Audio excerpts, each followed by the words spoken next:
Welcome aboard the Flight to TPP podcast. This is your captain speaking. Joining me today is your co pilot. Okay, our 2004 reporting for duty. And we are now approaching and crash landing into week 3. Hey everyone. Alright, so last time, welcome arrival, folks, flight attendants, and passengers aboard. Welcome back to another episode of TPP. Last time we covered week 2 recap and week 3 predicts, and now we're covering week 3 predicts, week recap, and week 4 predicts. I never get these right. So week 3, kind of a monumental week because A, it's in the middle of TPP, and B, well, we're starting to trying to thin the herd, so to speak, in terms of who is making playoffs and who is not. Implications are heavy. So, let's get started, shall we, and see who won this week and who didn't. You can actually see all that on the sheet. Yes, you can, and we'll definitely go through them one by one. So, first off, we have the ceaseless Saroledges getting bone wiped by the Limasawa Litwicks. Again, you Litwicks just never lose, don't you? Haven't lost so far, but nor have the Snoms. Yes, I will jinx you heavily. You have never lost a week. You have been unbeaten so far. Let's go through your games and see what happens. First off, we're unbeaten and we're gonna destroy you guys too. Shit. Well, I'm not confident anymore. Shit. First up, we have the Poke AAA match between Banu and Glalie Goes Boom. This match is pretty interesting. Let me find the thing. So this team is pretty interesting. What the... look at what Panu brings versus whatever Glalie brought. Well, that seems like pretty typical Glalie. Looks kind of similar to his last week team.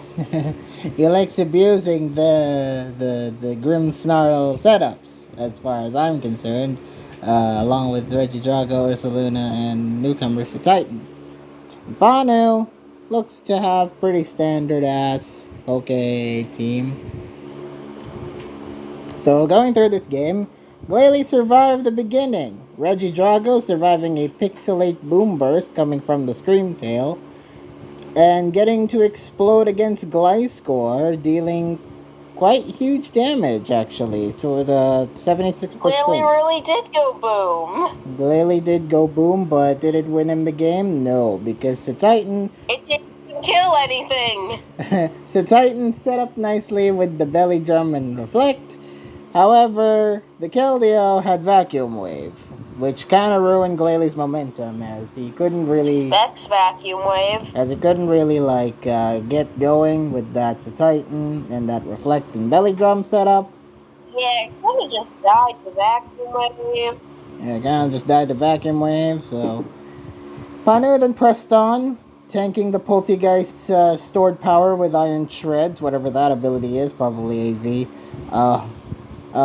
Then outspeeding with Scarf Roaring Moon to kill it with Earthquake, and even tricked against Grimsnarl, leaving it to struggle, and Panu just won from there.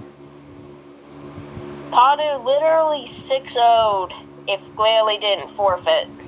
Because Cinderace would have died to Keldeo, and so will Grimsnarl. And not like Grimsnarl could really do anything.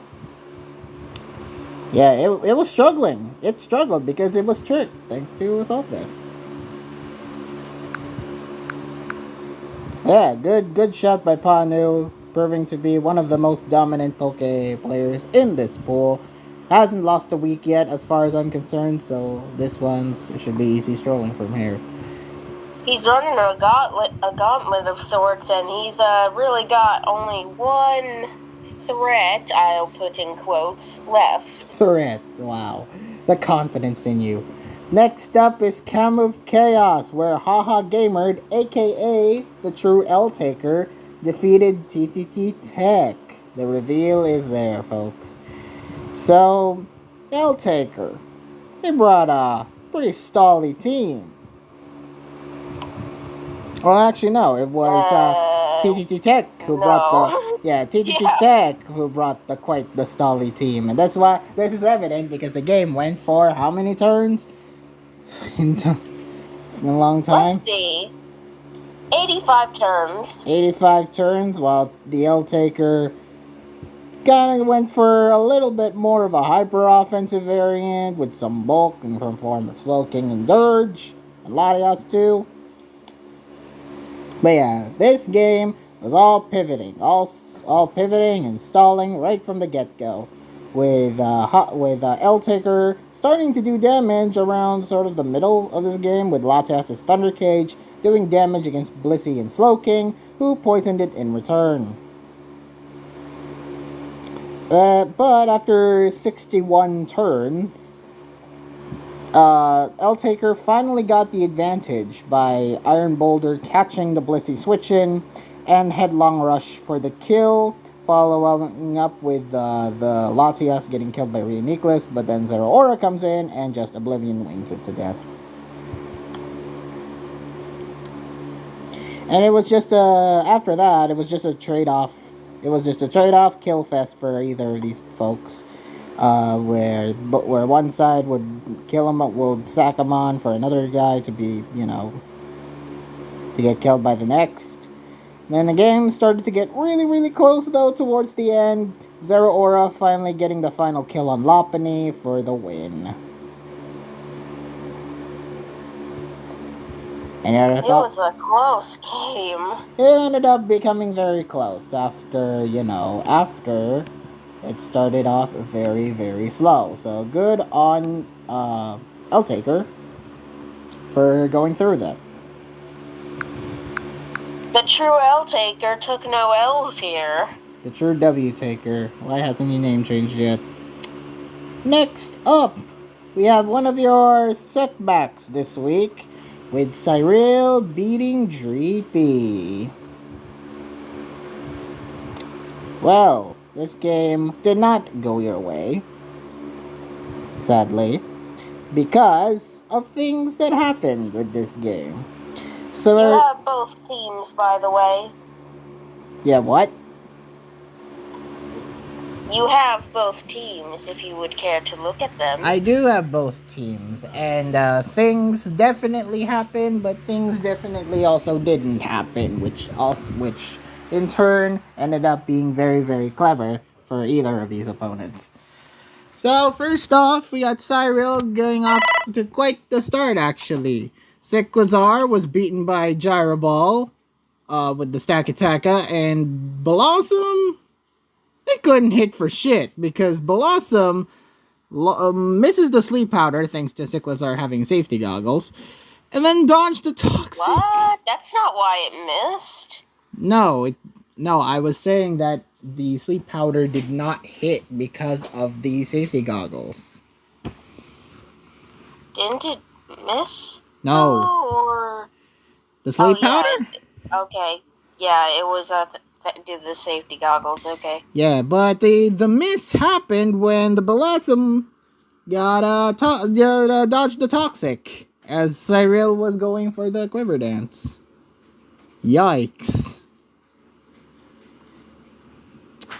And then Rapidash even dodged the Sleep Powder attempt. Blossom just couldn't hit anything in this game. Low kicking Stack Attacker for the kill, gaining Cyril a pretty huge advantage by that point. And then the end game, which we kind of talked about in length after the game went out. Stack Attacker picking up the kill with Pikachu with Body Press, leaving just the the Pikachu and Passimian left on Dreepy's team. Stack Attacker got off that kill, and Passimian tried to do Earthquake, which was questionable until you explained it to me, and then Passimian ended up killing Cyriel's Passimian ended up killing Dreepy's off for the win. See, you want to explain for the wider audience there, Pokeheart? Why he earthquaked? Yeah, why he earthquake instead of a close combated? There were 2 outs for him, and he was preferring the one with slightly better odds. He earthquaked knowing it wouldn't kill the stack attacker, and he needed a full para. If he got the full para, then he would kill it and remain at full. Then what he would need is for Cyril to win the first speed tie. And if he did, Earthquake would hit second and do over half. Then Dreepy would need to win the second speed tie, and he would win. Which is very specific, which are very, very specific odds. You would need to lose a 50-50, then win another 50-50. Also, you would need to rely on a 50% chance what is the odds again? Like 50% chance of fully paralyzing? No, it's 30? 25. 25, yeah. Yeah, you would need to roll that low in order to get the one you wanted, so you would get a full para and then the kill, and then, yeah, the speed tie shenanigans with Passimian at the end, which is very specific, very complicated, but ultimately picking up the win. Unfortunately, neither of those things happened, and Cyril just picked up the win anyway. He was much more favorable. I mean, his only other out was close combating there, then winning the speed tie and critting. Which is, again, another luck-based thing, but, you know, you can never hope for crits in Pokemon anymore. You just can't. That implies you could at some point. At some point, but it's never on the turn that you want.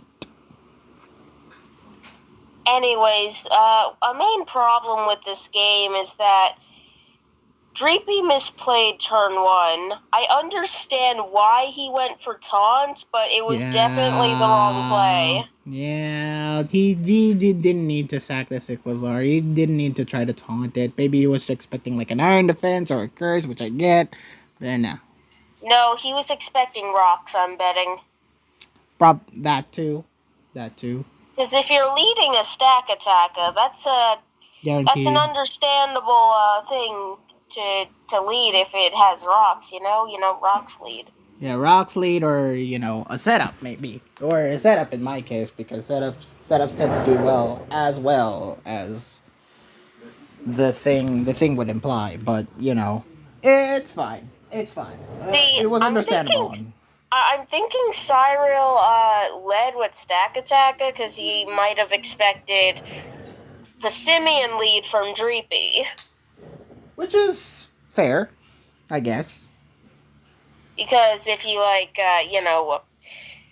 if he did lead that, went for the CC, stack attacker would take that nice and cozy, and then kill the Passimian. And losing Passimian would be very bad for Dreepy. Oh, yeah, definitely. Passimian's like your one revenge sweeper, your one physical guy. So yeah, Passimian's like a real major cleaner because it outspeeds everything here. Yeah, especially with Bam. Survive most stuff. Can pivot out. It's good. It's good against everything, basically. Even in its own Passimian. It's a very pivotal mon in this match. Also,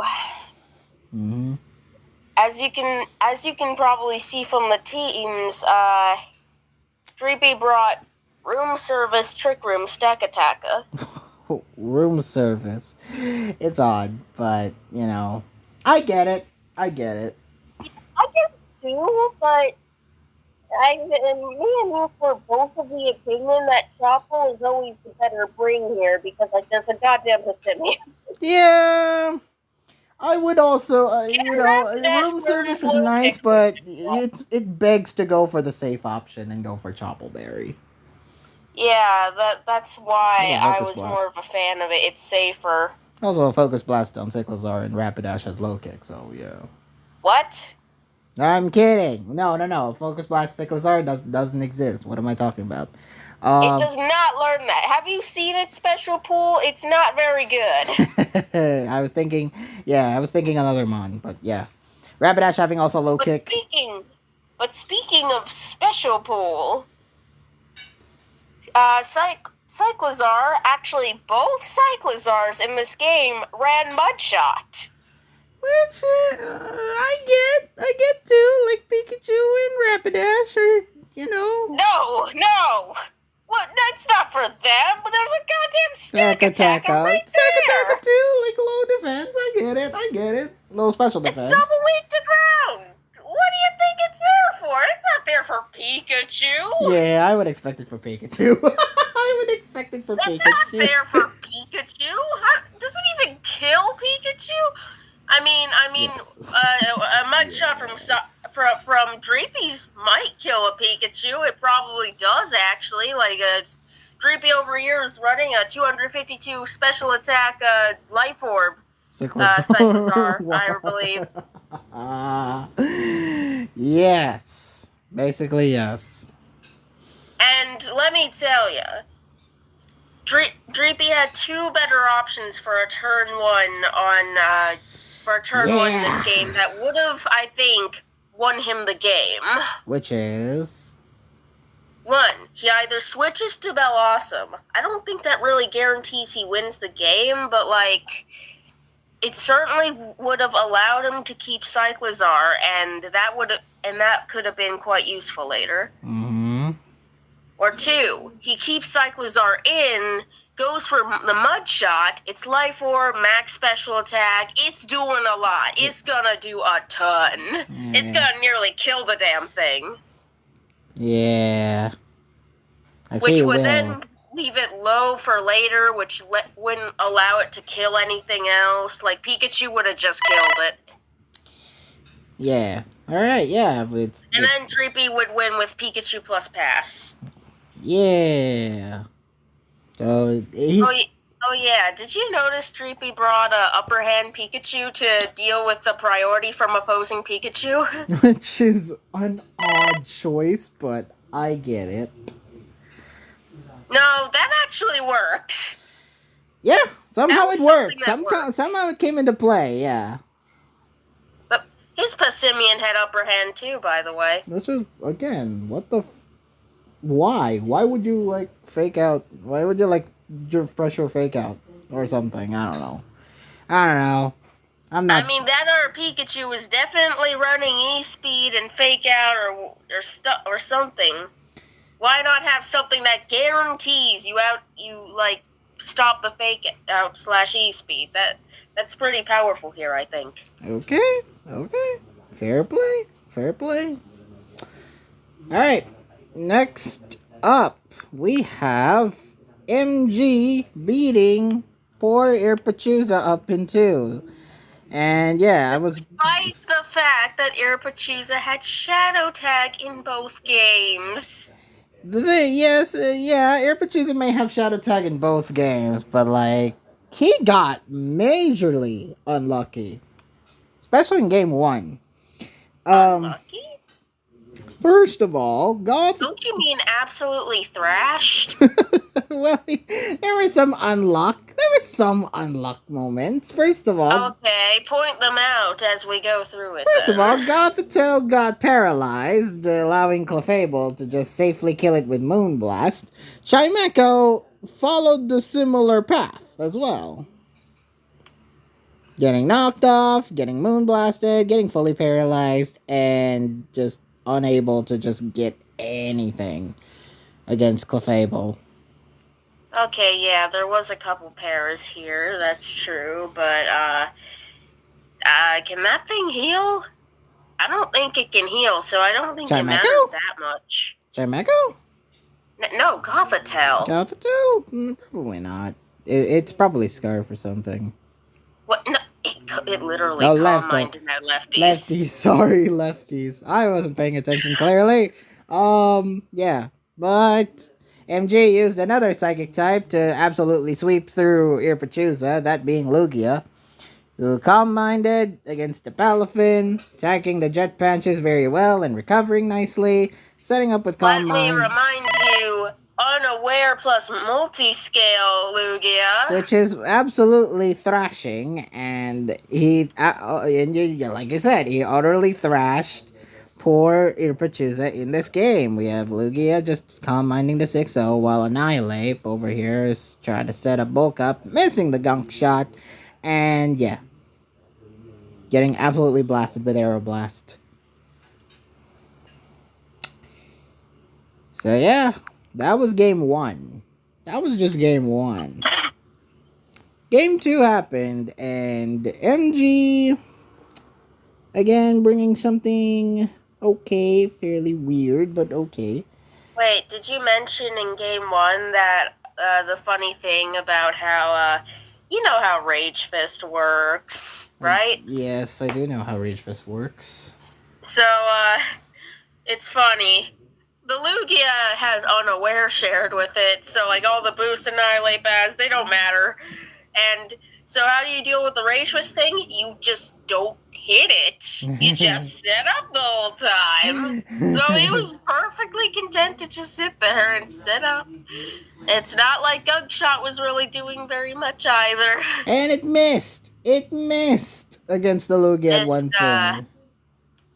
Let's see. Hit there, miss there, hit there, miss there. Oh, hello. Very hit or miss. Wow, very hilarious that it went out a pattern like that. Hilarious. Okay, game 2 happened, and again, MG brought something weird, and Shadow Tag is banned. Don't pick it, says MG, so... MG, manipulative genius. Irpa even foreshadowed his own undoing by saying, if I lose 2 in a row with Shadow Tag, that'd be sad. Oh, that is quite sad then. I have 3 ghost types, don't pick it, okay? True. And yeah. Deoxys. MG tried to make that useful. After it was tricked by Gothitelle, knocking off a lot of Irpa's items, and even knocking out Sneasler with Psycho Boost at one point. Just getting rid of all the items. Yeah, in hindsight, tricking the Deoxys. Deoxys speed. Deoxys speed. With choice tricking scarf. the Deoxys and giving a Deoxys speed a choice scarf 7 was actually not what Irpa wanted to see it later. Because over 500 or 600 base speed at that point. Jeez. Yeah, if you want something to outspeed the unburdened Sneasler, well,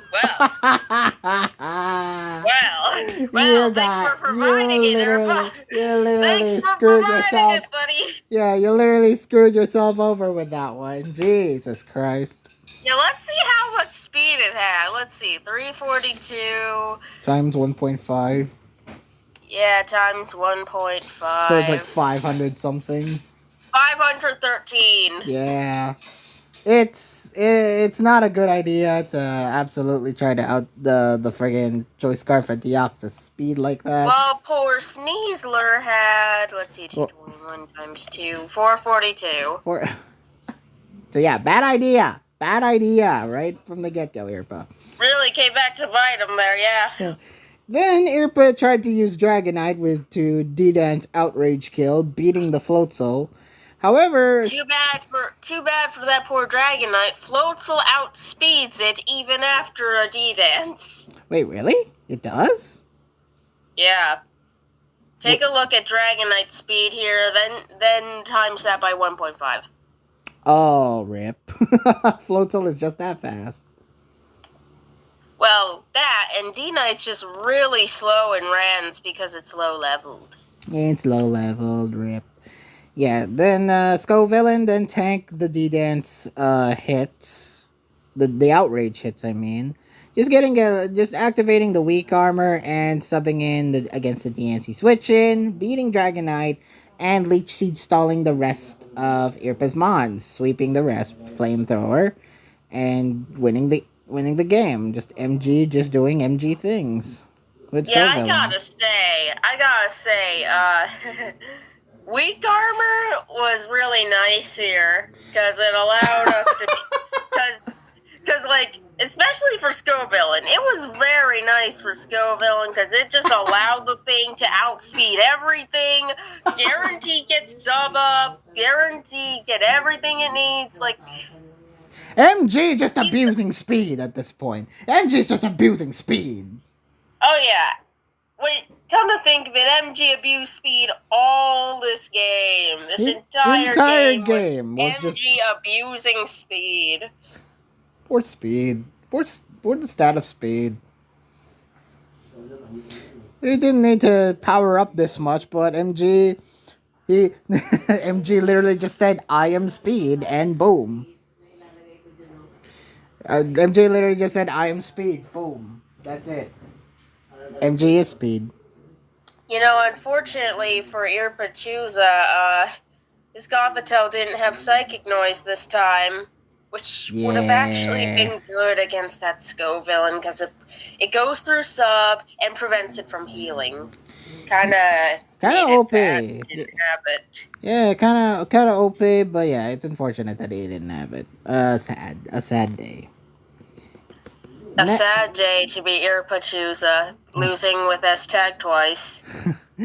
Next up, we have Mystery OU. We got Stariel versus Sasha, which never happened. This is our first dead game in TPP.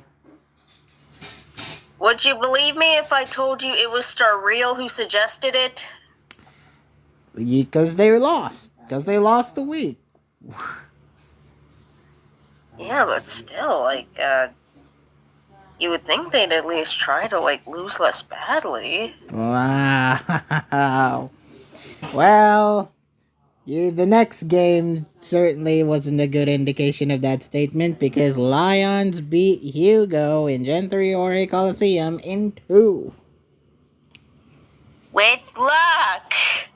First game, Hugo started off pretty strong, dealing with the Metagross by de-dancing with T-Tar and then earthquaking both it and Kangaskhan, and the latter dealing more damage to Latias with Shadow Ball. However, the Snorlax then came in and just wrecked, killing both the Starmie and the Tyranitar. The former missed the Hydro Pump. There's that luck. The former missed the Hydro Pump even though it was under a light screen, and Snorlax has that beefy ass special defense. Was it under light screen by that point? It was under light screen. It was turn 5. It was under light screen. Also, Snorlax having that beefy ass special defense doesn't also help. Yeah, it was under light screen, but well, let's see something. I guess that probably wasn't enough. Yeah, Metagross also had some really unfortunate unluck while Metagross died because Lions hit the Hydro Pump and missed the Meteor Mash against the Starmie, losing the game. I don't know if that really would have changed the result, but it was certainly unfortunate. It was bad. And Lions ended up picking up that win. Very, very good. Game 2. Lions did not start off well, believe it or not, because Metagross died to nothing. Because Hugo double protected his Starmie and Raikou, ended up exploding and losing him on early. I think I said last week too that Lions is too boom happy, and well, this was the perfect example. And he did get the boom, and Hugo expected the boom to happen, and yeah. However, he picked it back up with a crit earthquake Oko to Raikou. And then the crew just traded off kills until Lion's Starmie beats Hugo's Metagross with 2 Hydro Pumps, never missing and winning the game. Yeah, and very, very unfortunate. Very unfortunate that, well, why? Your Starmie got to hit the Hydro Pump, well, mine didn't. Rip. Unfortunate. Okay, another thing about this game, I think Hugo should have at least tried to double protect with Gengar. Like, sure, it's not guaranteed to get it, but you kind of need it right in the front now. What are you doing? Well, okay. One protect would be nice, but doubling it up, okay. Could be risky, but at least try it out. Okay, I get it. Hey, if he got it, he probably might have won. If he can, but sure. If he could, because then Lions would only have Starmie, and that Starmie would be two against one, and like I don't think it's winning a 2 against 1. It has to first target Gengar. No, it 2-hit kills Metagross, but it also has to target Gengar. Gengar probably has something okay, I guess it has Explosion, but that's your best move. Actually, I guess that would be your best move, which really wouldn't be all that effective, all that well. Yeah, it's sad, but you know that's the nature. It's fine. Oh yeah, well Metagross had Shadow Ball, so like that could have done like that could have very well just hurt the Starmie a lot. Maybe it doesn't do as much as Meteor Mash though, because like he went for Meteor Mash. I guess, but yeah, I guess. I don't know. I don't play this tier. Neither do I. So yeah, we can only speculate. Next up, we have the boy Bobsican beating Taka in a very very convincing way, might I add. First off, convincing, yet you say, but to me it was in a way that gave me and you heart attacks as we were watching. Very unconvincing yet convincing way. Well, convinced me. No, more like just, yeah, he won. It was a great game, but oh my god, did it come way too close to like losing on so many occasions. So, Kyogre was paralyzed due to Gold Missile, right? Zekrom comes in, becomes a huge threat thanks to the multiple Dragon Dances. Allow me to also say that he switched in the Cramo to the Kyogre because it's a Scarf Kyogre. Which is okay, fair enough. But, yeah. I mean, it's got, like, Scarf Water Spout, so, like, okay. Alright, fair enough. So, yeah, Zekrom comes in, does all this major threat, becoming the huge threat that it is because of the multiple Dragon Dances. However, Zekrom, yeah, kills the Deoxys, fair enough. But then, this boy, turn 7. Bob sends out Koraidon. Bob sends back out Koraidon and puts in Diancie Mega. Zekrom just absolutely cannot get that that Dragonium Z working, missing the effect of the devastating Drake. Yeah, Bob explained to us, he's like, oh, I mean, all Zekroms run that. they're all outraged with Dragonium Z, so like I've intentionally baited out the Z move. Which is nice, which is very nice.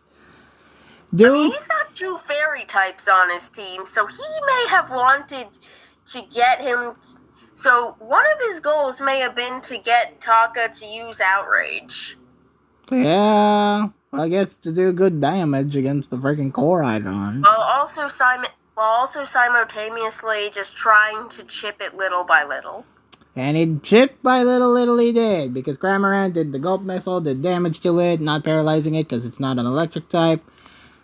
Missing the 2-hit KO with T-Tar with Bolt Strike on turn 10, only to be killed with a foul play later. See, I get the feeling that, he wasn't initially intending to, like, stay in and foul play with T-Tar. He was probably just intending for it to take that hit, switch back into Cramo, to further chip Zekrom, and then chip it even more with Sand, and then maybe send out Diancie because it's Sash? I don't know. That's probably an ideal play as well, but I don't know. Yeah, so the miss made things easier, but Definitely give him an out. I think it wasn't that bad in hindsight. Definitely giving him an out. Definitely giving him an out in hindsight. After that, I don't think it would have been. It would have been a bit worse if it hit, but I think Bob still had it covered if it did. Okay, then Zacian managed to kill the paralyzed Koraidon. Did that with the friggin' power play that he did. Very nice. Then Ditto comes in. Turn 17. Ditto comes in. Zacian. It's a Zacian on Zacian affair. What you gonna do? Well, let me tell you, Mikoi, when I saw the Ditto come in on our Koraidon, I got terrified because I'm like, oh god, this looks bad. Yeah. Because, like, if you look at what Bob has left, most of that ain't gonna like having a low kick that moves first in Sun. Yeah, which would have been very bad, but instead, so like, I'm looking at this, I'm like, oh, this looks bad. But and then Diancie dies. Rip Diancie. You didn't do anything except bait out the Z move. It did its job. It did its job well. Zacian comes in for free, kills the Koraidon. Then Ditto comes in, copies the Zacian. I'm just like, this looks bad! Oh, this looks over! And then the funniest thing happens. So, Ditto comes in against the Zacian. It's a Zacian on Zacian affair, as I mentioned. Ditto then used Dig, which, okay. By your explanation, it was the best move Taka would have possibly gotten. It's the only move that was really ideal to click there, and besides, if it moves first, then whatever Bob picks ain't gonna land that turn, right? Bob also picked Dig. He also clicked Dig, ensuring that he would move second next, allowing him to kill the Ditto. Best and funniest part of this game. And yeah. So, Calyrex then comes in, kills the Zacian in one hit. T-Tar also lives the freaking boosted Astral Barrage against the T-Tar. Specs! It was Specs, too! But the T-Tar lived. The T-Tar ended up living and killed the freaking Calyrex with Pursuit. I just realized that he clicked Pursuit there. But, yeah. Yep. I mean, if you want to stop a Calyrex from switching out, just click Pursuit. Just click Pursuit. I was expecting him to go with Foul Play, but okay. What if he switched out? Yeah, what if he switched out? Well, it would have been a misplay, but yeah. But yeah, when I saw the Calyrex just one-shot the Zacian, I'm like, oh god, it's Vex. Oh god. I don't think T-Tar can live, like, +1 with Specs, Astral Frosh, even though it's a T-Tar, it's pretty low. And then it did, just barely. The assault vest kicked in. I'm like, ah! The assault vest kicked in, and your heart attack was ultimately nullified, because, you know. No, I was still extremely worried, because, like, I don't know what that Yveltal set is, you know? But it only runs Foul Play, which Koraidon ended up living a foul play from the Koraidon, and low kicked the Yveltal to death, finishing it off and winning Bob the game. So, like, in this final little sequence, I was like, okay, please don't have Oblivion Wing or Sucker Punch. Please! And then, yeah, Koraidon saved your asses yet again. What the frick, oh woman? My god. It was heart attack after heart attack with this game. Good. We have more Bob wins like that. We need more Bob wins like that. Alright. And as you can see, Bob himself very much enjoyed the game. It was as evident by his win post. It was a very good game. Very heart-wrenching, It very sure heart-pounding. was an awesome matchup. I haven't felt like this since playing SVDLC2. GG! And yeah, that's saying something if you're really momenting that game. So yeah, good on Bob for winning. Next up is Gio. I want to see what his T-Tar investment was now, because, like... Bulky ass. Holy crap. Was that a roll? I wonder. Bulky ass T-Tar with probably max special defense investment with assault vest. Let's see. Oh. You're crazy. Goodness. You're crazy. Impish is plus defense, right? Oh, yes, it's plus defense minus special attack. Okay. Imported. Oh, you're doing calcs, okay. What's the calc say? I don't know how much HP Tyranitar had exactly, but I think it was actually almost guaranteed to live. Wow. Really? Holy crap. Bob thought about that investment far better than I should. Alright. Like wow. Only 20.8 to 24.5%. That's amazing. Alright, next up we have Gen 9 LC Mix and Mega, where Geov got a win. She got a win over Scarlet. Surprise? Geov won the week. Surprised? I wasn't. Yeah, me neither. I expected Geov to win. Yeah, I think you'd have to be a little stupid to not expect her to win here. Well, Geov played this fairly decently, I will say. She played it perfectly. She got the first kill on Meanfu with dual wing beat, and Red Orb Watch Rolls scored the kill on Vullaby, netting her the... Okay, we weren't expecting to get that first kill on Meanfu with dual wing beat. Most Meanfu do not run that frail.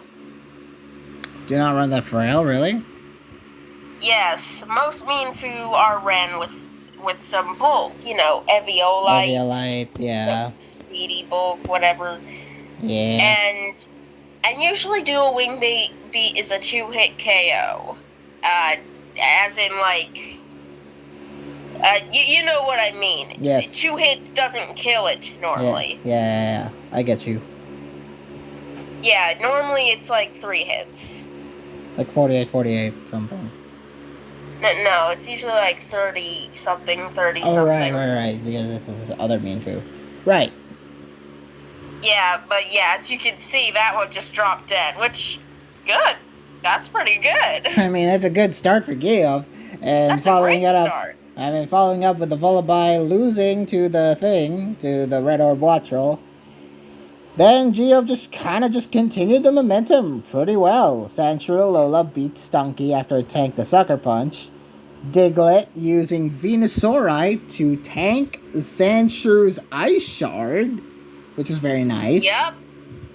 This is a lesser seen tech, but it's really good for dealing with Sandshrew Lola. Yeah, Venusaurite being thick fat definitely helps, and the Earth Power killed the Sandshrew Lola in return. And, Yes, this Diglett was EV to make sure Earth Power guarantees a kill on it. And Gligar just finished off by Chinchou's Ice Beam. Very nice. Yep.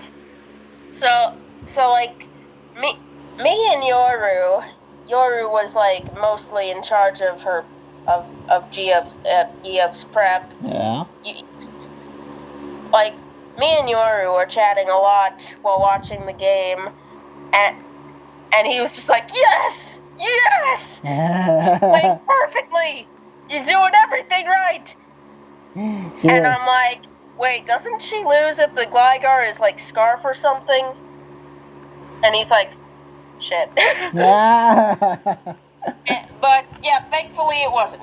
Thankfully it wasn't. Scarf. Good. So yeah, good job, Geov, on that one. Oh, and then did you see what Yoru said at the end of the game? Which is, I didn't see it. Well, scroll to the end of the replay. Skip to the end. Nashrock, you're next, bitch! He didn't say bitch, but that's what I would like to say. That's what I was thinking of when he said that. Alright. He's out for Nashrock's blood. Oh shit. Can't wait to see that. So, Well, he's not playing this week. Ah, crap. Well, playoffs it is. Next up, we have the Schrodinger Shitties. Wow. Raw. Freud and slip my ass. The Schrodinger Skitties versus the Rustboro Reverbrooms. Alright, let's... Hey, it's you guys. Yeah, it's my team, but I'm not proud. I am not proud for what we did this week. I don't know, man. If you guys can't even beat the Skitties, I think you're cooked. I am not proud, especially what happened in these first two games. Let's talk about them. First off, I sent you the team. It's Hisui Guy versus Part in Poke AA. Oh my god, I want to die. Hell yeah. I want to die with this game. Oh my god, it was slow, Iron Moth. Why is it so slow? Why is it this set? What is this set? It's a bulky Iron Moth. We'll go through it. What? We'll go through with it. We'll go through with it. We'll go through with it. Bear it right now, woman. Bear it right now and as me explain the game. First off, the Hisui guy.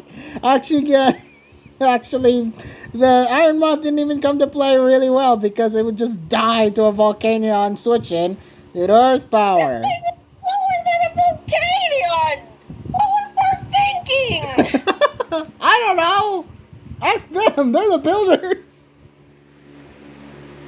Okay, I gotta see how much speed, how fast a 12-speed Iron Moth is. 'Cause, like, It's not worth the calc, woman. It's low.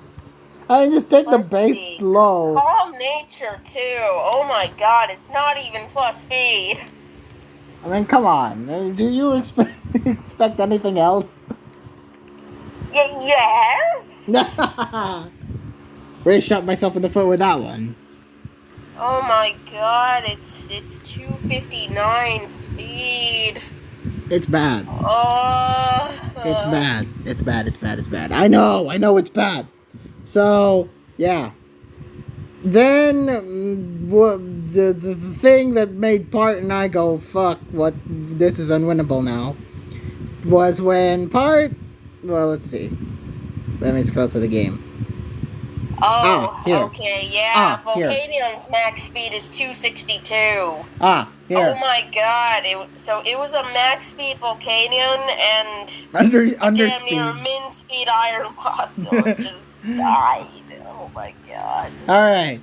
Then came the part where, oh god, I want to die. So we have the Iron Boulder come in. It sets up a Swords Dance, yeah? So Yes. It goes for the Mighty Cleave, turn 27. Goes for the Mighty Cleave, does good damage. Part went for turn 28. Part went for another Swords Dance. and got killed in earthquake by return. Why didn't he go for another Mighty Cleave when Mighty Cleave goes through Protect? I don't know. Look, man, I can't decide if Hyusi guy was a genius on that play or was stupid as frick. You're really blaming Yusui guy for the fact that Part freaking threw? Well, yes, because why would you not protect? Why would you? You're in range. You're in range, buddy. You gotta protect. I don't know. So that begs the question: Did Hyusi guy think, "Oh, I'm in range. He probably expects I will protect, so I will actually attack, because if he expects I protect, then he's probably gonna go for sword stance so he can guarantee the kill and then sweep." I don't know.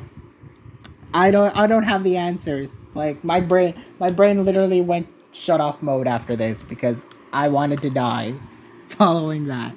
So yeah. Did Hyusi guy have that line of logic, or did he just go brain dead and not realize he's in range and just think, I can attack? Certainly my brain went off and shut off after that. I don't know how that happened, but yeah. So yeah, the rest of the game, Volcanion burned the Swampert due to Flare Blitz. That wasn't good. Great Tusk managed to get off a Rapid Spin against the Corviknight and bulked up to Okal Greninja, which was the last minute win con for a part. And yeah. Are we gonna talk about let's see, where was it? Let me go to it. I don't want to talk about this game anymore. Oh god. Okay, so I think it was shortly after the Swampert got burned. So here we have Swampert. It's burned. Yeah. It's not liking that. It knocks off the Life Orb on Volcanion. Yeah. Switches out into Gliscor for some reason, and Gliscor just gets annihilated by a Steam Eruption. Why would you hard switch that in? You tell me. Like, buddy, just let the Swampert die at that point. I don't know. Just let the damn Swampert die. That's the better thing. Why would you hard switch a Gliscor in on a Volcanion? What move were you expecting him to use that turn? Was that an intentional set? What was that? I don't know. You tell me. I can't tell you. I don't know. I don't know, because I don't know either. You gotta ask Part. I'm afraid to ask Part now. Because we're just roasting this game. Oh my god, I hate this. Alright. So yeah, his guy ended up winning. I hate the next game more though. Oh, don't bring it up, because we're getting into it now. God fucking damn it. Class versus Hisui region. I told you to give me the team for that one too, because what the fuck? I don't have it, unfortunately. I don't think Hisui region never posted it. No, Mikoi, this is unacceptable. I need to see that team. I'll ask. There was Recycle of the Grimstar. What was that for? What was that? I genuinely want to know too. I need to see this, man. Alright. While I ask, this game was shittier than you think, woman. How so? How could it get any worse? Well, oh my god. Where do I even start? First off, the first two turns, Meowscarada literally missed 2 Pyro Balls against the Bug Steel Deoxys Speed, who managed to get off a kill with Stone Axe, ruining that momentum right at the start and making my day even worse.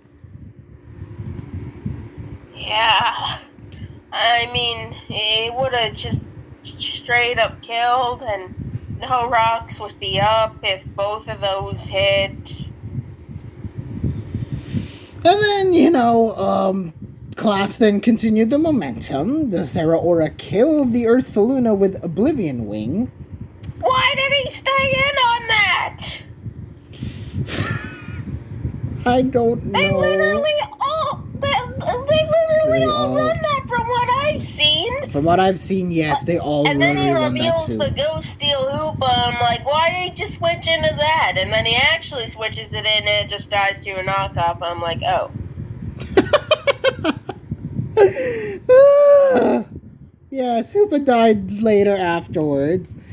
Then came... Why did he side strike here?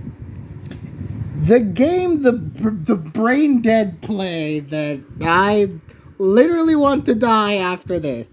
So, yeah. As Pokemon has hinted you,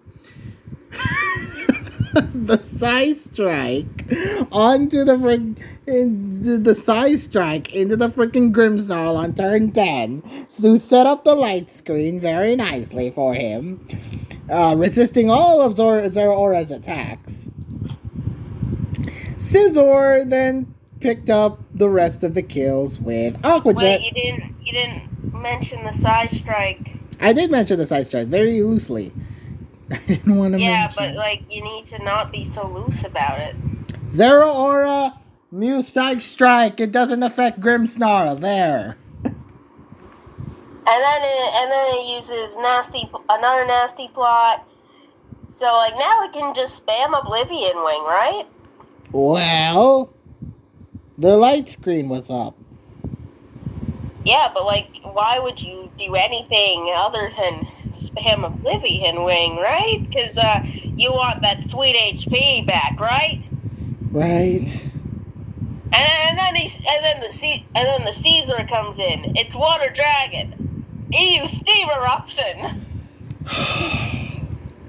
Oh, how much that would have done if it was Oblivion Wing. How much that would have healed and would have taken it outside of Aqua Jet's range. Aqua Jet ended up killing, thanks to that. Thanks to Technician and staff. And then Triple Dive soon after with the Pidgeot Mega got Aqua Jetted after surviving its freaking freeze dry, despite being Water Dragon, but that light screen definitely helped. Why would I click Side Strike there? I don't know, Hisui region. And then comes the funny meme moment. Him using Recycle on his Grimmsnarl. Even your own teammate says, the Hisui region, what are you cooking? We were never shown the team. We just had to expect you good need things. The team, Ikoi. You really need the team. Oh my god. Well, I've asked. Let's see what happens. I'll send you the pay. I don't know. Anyway, I just lost my momentum after that one. I just lose. Speaking of, I just lost. Next up, we have National Dex Same 6, which was the most bearable loss, I think, out of all of us. Dex versus myself in Same 6. To be fair, my Same 6 wasn't that good, but also like, I don't know what I was doing most of this build. This build was it was very keen on doing one thing. I was very keen on doing one thing, which is Grassy Terrain, Cherim, and Comfey Sweep. But I saw Dex. You brought a slow Comfey.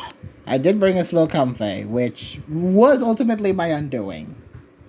I also my Ledian, because I was inspired by a test game that I had to see where Ledian was specs. So I had to use it, and also because its type coverage actually here in this game in particular was pretty good. So I decided, hey, why not? Let's use that. Yeah, but its offensive stats are shit. Yes, we had to emphasize that. Ledian's attacking stats are fucking garbage, so I know that going in, but like, I was slightly confident that I could take like flinches and whatnot. So yeah, My Lydian immediately was put to sleep immediately, would sing Marowak, which I didn't expect from the very first turn, and I didn't expect that it would hit, leaving me at a disadvantage pretty early on. Yeah, I can't really blame you for that one. Ugh, yeah. Then, yeah. The Cherim, I ended up using the grassy terrain. I was gonna do Sunny Day Cherim as well with Weather Ball, but I ended up ditching that in favor of this with Healing Wish. And then I brought Comfey along, which, okay, should be pretty nice, right? Yeah, another thing, you could have easily set up on the Marowak, you know? I could, yeah. I could have used Calm Mind. Me going for Giga Drain was like, and it was like a maybe he would switch into like not something you want to set up on, because that thing's usually gonna run some shit that's gonna mess you up. Well, I also had aromatherapy, so I wasn't worried about the toxic. I really wasn't worried about the toxic either way, because I had aromatherapy on my Comfey. But this Lydian also had Encore, which, yeah, was pretty bad. That's a good ring here, to be honest. Also, the fact that I was slow also didn't help. So, yeah, I could have negated that. I could have negated that by just having my Comfey be faster with Encore to avoid the Encore and just set up with Calm Mind to do the Encore, but it's fine. It's fine. And look at you. You had your little Scarf Lydian, which couldn't do crap to Dex's Comfey. Specs Lydian, thank you very much. That's what I just said. Your little Specs Lydian. My little Specs Lydian. But it didn't get a kill on Marowak, which is one thing. But yeah, my Comfey was absolutely shit. Oh, he fell for the taunt, which caught me off by surprise. I'm like, what? Why would you run taunt Comfey? Against my Specs Lydian. And then, yeah. Ended up getting the... Well, he didn't know your Lydian was Specs. Yeah, he didn't know. He didn't know, He probably expected something like his Lydian, you know? Toxic something Encore, with Toxic Encore, maybe Infestation even. Infestation's not good here, woman. What are you talking about? Trapping and just whittling down, that's always decent. Okay, maybe so, but Comfey! It's against a Comfey! Who could easily heal that off? And look at that, his Lydian was even Mental Herb. Which is really nice. I will give him that. Which is very nice. I'll give him that. And then, yeah, Comfey ended up sweeping me. Again, I lost to another Comfey with stored power. Hilarious, right? What can I say, Mikwa? You didn't cook. I did not cook. I was happy with my cooking, but it just didn't turn out right. Okay? The cooking was rancid. It was rancid. And I lost to a Comfey. Again. It was raw. It was raw. It was raw. I lost to a flower ring again. I know. More like a lay, but yes. Good. But, you know, the pain I felt in my game wasn't even comparable to the previous two games. So yeah, because you just I just didn't lost. really do much about this. Yeah. You didn't have the tools. I just lost fairly, while the other two. Yeah, you lost because your team kind of sucked. My team sucked. You're right. All right. Next up, we have the best of 12 pick 6 random battle between Big Tony and Floor. Well, this one was. Game 1 was rough. For who? For who? Hey, you know who. I know. So, turn 8. So, game 1, turn 8. We already saw what happened. The Miraidon getting hard switch done and lived the Toxicity Boom Burst to kill it in return with Draco Meteor. Also, the webs also helped on our side with the Masquerain leading. Lunala was a threat, Terra Ferrying to resist the Cacturn's knockoff and beat it in return with Moonblast. But after Masquerain got off a Stun Spore, it struggled with Paralysis a lot. as Charizard came in and EQ'd it, and failing to EQ it until Stitch had to Terra Ground in order to ensure that kill would happen at that range on turn 29. Then Floor then closed the game out with Charizard beating the Flutter Mane with Clawitzer, with Earthquake and Hurricane respectively, beating Heracross with Flamethrower to win the game. Yeah, I really need to see how many paras were in this game. Oh. Let's see, 1, 2, 1, 2. Oh God, 1, 2, 3. There were 3 back to back, then 2 back to back later.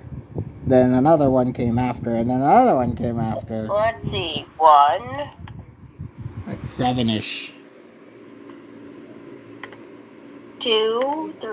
8 total paras. Alright, yeah. So that was game 1. Game 2 went about as you expected here, with Floor just abusing the Cleavor and the Cricketune, playing off their strengths well, deploying hazards so Tony would get neutered, Grandizing the Porygon Z in return, allowing Terra Steel Reuniclus to set up and kill it with and Palisand, beating the Cricketune after getting pounced and taunted, only to lose to Mimikyu. Then Cleavor and Miraidon just cleaned out the endgame. Not really much to say.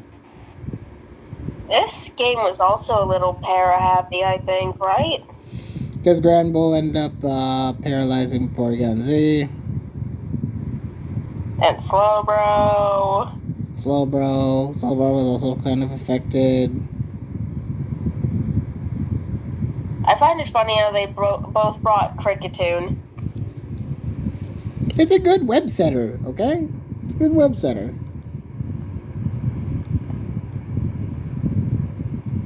All the pound taunt, none. Whatever. Floor 1, better player. That much is to be expected. Well, I think they were just better in the format, to be honest. Yeah. Next up, the last game in the series, the last game of the week actually, which was Mate versus BP, who got replaced by ADPG. This went to a best of 3, and no one told us. Yeah, yeah, I wasn't aware of that till you said something. Yeah, well, I was confident after the first game that ADPG just won, and that's it, because he brought Grass Terrain Strats and AV Prim, which is nice. So, yeah, just beat Mate with ease in this first game. Halucha sweeping everything, beating the Dragonite's, dodging the Dragonite's Scale Shot attempt at turn 11, then tanking Samurot's Sucker Punch on turn 14, only to lose to Body Press against Terrifier Zamazenta. Great Tusk ended up beating Primarina and Zamazenta. Primarina then used the Psychic Noise to beat the Iron Moth, winning ADPG that game. Very, very well. Game 2, Mate started off stronger, using Iron Crown to tank the Enamorous Moonblast, and Ogerpon went to kill it with Ivy Cudgel. Hatterene tried to use Trick Room and Mischievous Explosion to beat against the Ogerpon, then used Kaparaja to beat the Iron Crown. However, Great Tusk tanked the crit Heavy Slam, setting up rocks and having Raging Bolt, and did heavy damage and killed Slowking. Then the Terra Stellar Enamorous beating, who would have thought to see Terra Stellar Enamorous seen in singles? And that's not that uncommon. Really? I mean, do you know what? I mean, I guess you probably know what it does now, but like, do you know what Terra Stellar Terra Blast does? How much? How much on that type? That wasn't my question. What it does, not how much it does. Oh. I don't know, actually. Like what? It lowers your attack and special attack each time you use it. Oh. So I didn't now know that. give that to Anamrus, who has contrary. Oh, that's dangerous. Yeah, that's dangerous.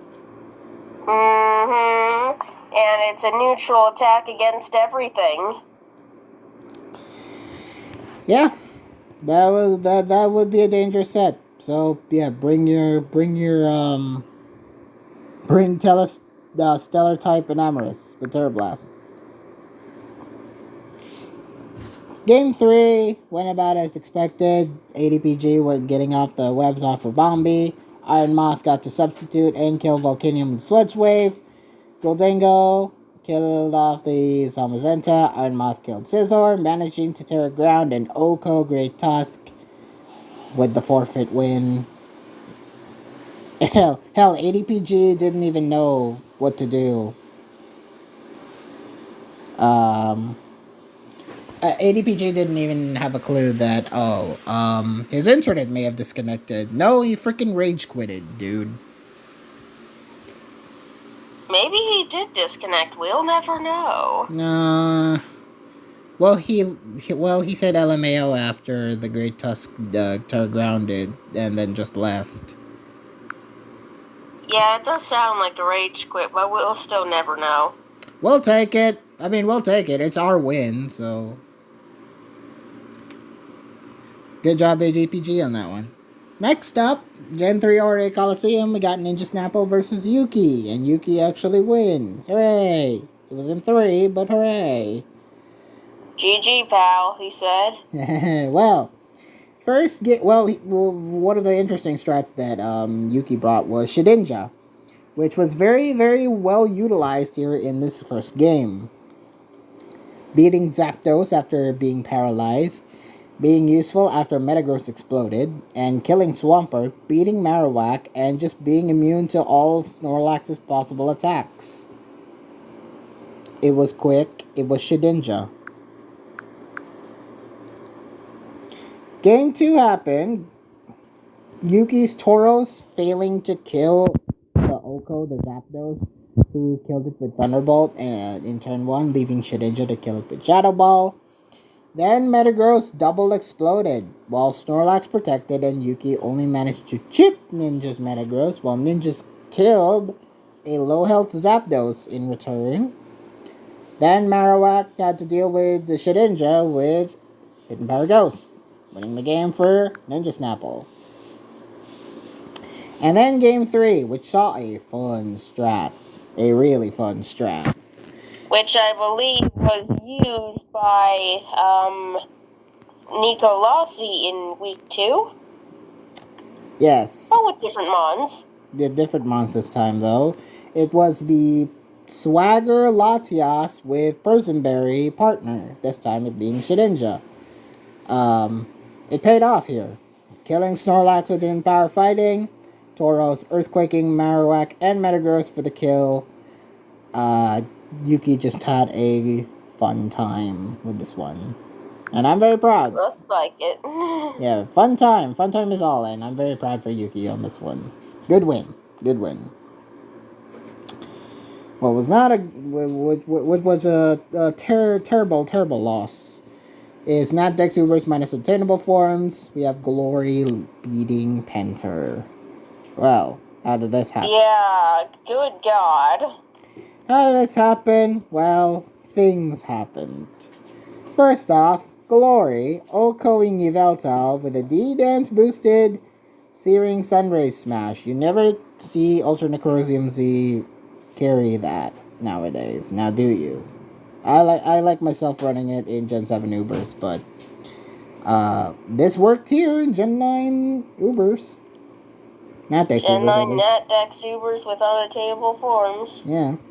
Turn 17 happened where both Groudons missed Precipice Blades, which is really funny. And then, but Glory's... Groudon moment.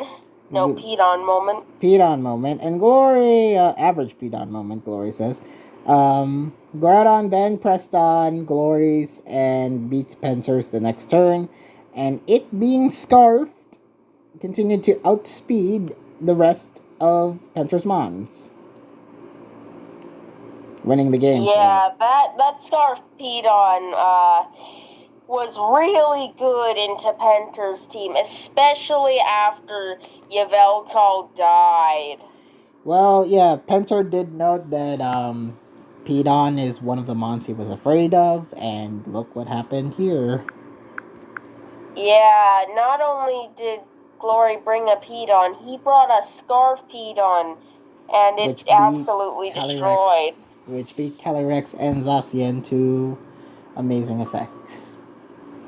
Yep. Next up, we have LC Mixin Mega Vampire versus Blee. This is, This one was a stomp. This one was a stomp. Because Blee got the advantage at the start, OHKOing the Diglett with Scald, burning the Chinchou for Vampire side. Then Vullaby tanked the Growlithe's Flare Blitz attempt, knocking off its Scarf, then killed Vampire's own Chinchou with Scald, following up with the Thunderbolt on the Vullaby and the Shelter for the win. Yeah, Vampire just played this terribly. It was not very good. It was a... Like, Diglett looked great here, and he hard switched it in, and it died.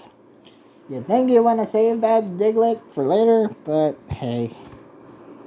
I guess he wanted Shelter to be the sweeper, not Diglett. Yeah, but would you take a look at Blee's team real quick? He got 4 mons that are weak to ground. Yes. Diglett was better. Diglett was better as a WinCon. Learn that next time. Then we get the Taboo Typhlosions losing to the Stupid Town Snoms. Snoms picking up another win. Let's see what happened, though. First off, we have Gen 9 Poke between Space Speakers and Rafna, where Space won. Which was actually one that went to the Typhlosions, yeah. Yeah, Typhlosions actually won, but Space wins. Space netting the first kill, burning the Swampert early on with Moltres' Will-O-Wisp, beating it with Keldeo's Surf on turn 13. Then Rafna tried to substall with Chandelure against the Roaring Moon's knockoff, taking damage with Corviknight's Rocky Helmet in the process after switching in. And Space just kind of dominated Rafna afterwards, crit killing the Wheezing Galar with Keldeo's Surf.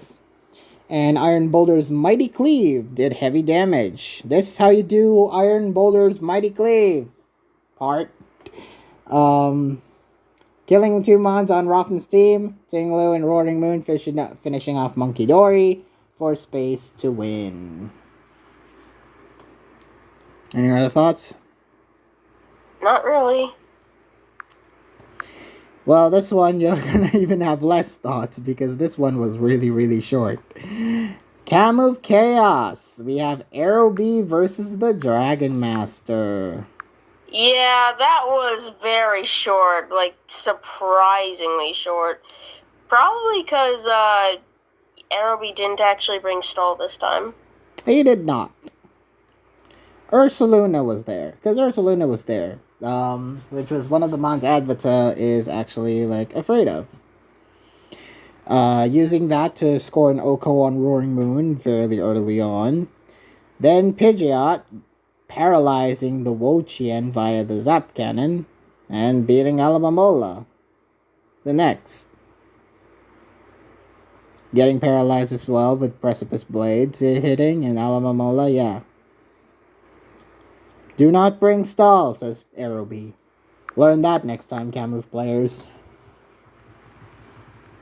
Yeah, sorry, but, with, like, every healing move ever available, being available to everything, I see how that's, I see why Stall is a little popular. Too popular, in fact. National Deck, same 6. We got Lechen versus Real Blazing. This one was fun. This one was a fun game, I'd say. I agree. Because Lechen brought Screens Mamoswine, which outplayed Araquanid setting up and using his own Araquanid to beat Real Blazing's Mammoth Swine with Scald. Very nice. Swallow defogging away the webs to beat the Araquanid on Real Blazing's side with Facade, who also was Guts. On turn 16, Okidogi managed to tank the Levani Psychium Z attempt. Yes, you heard me right. Levani had Psychium Z. Which I guess came from Dream Eater. Yeah. Yeah, Dream Eater definitely did not do a whole lot of damage, setting up the bulk up, beating it with Drain Punch before being taken out by Swallow. Then Levani set up Grass Whistle, which actually hit, and allowing Specs Araquanid to come back and beat Okidogi and Gothitelle with Hydro Pump. Specs Araquanid winning Leche in the game. Yeah, although Real Blazing did get a little unlucky with some misses, right? The gunshot miss. There was the crit at first, which probably didn't matter in the long run, but... Oh yeah, then there was the miss on the Specs Araquanid. The gunshot miss by Okidogi. He did get some misses. Unfortunately, they were kind of inconsequential. That was that.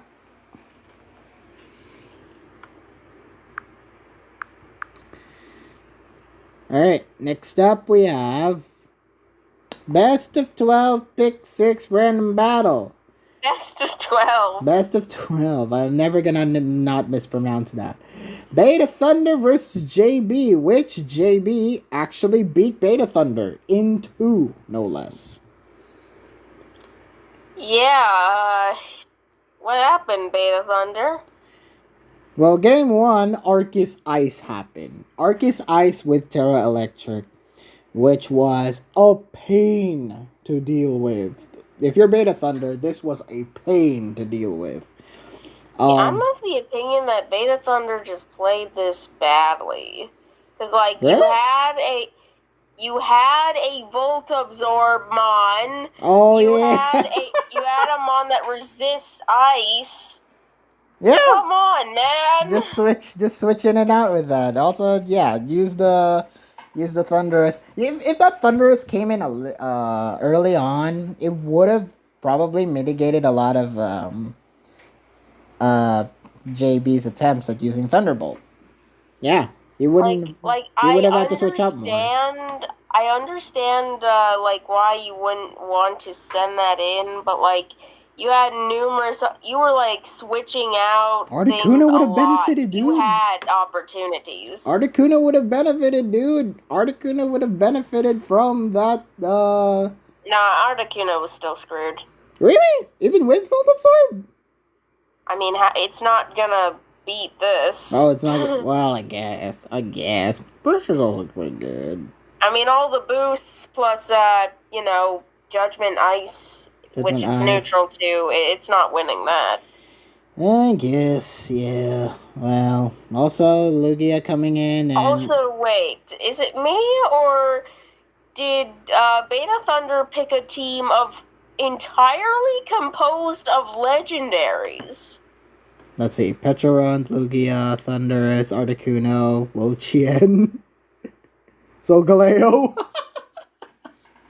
Bro picked an entire team of legendaries and then got soloed by God itself. Was he memeing? Was this the meme? Bring 6 legendaries and only to lose to God. Was that the meme?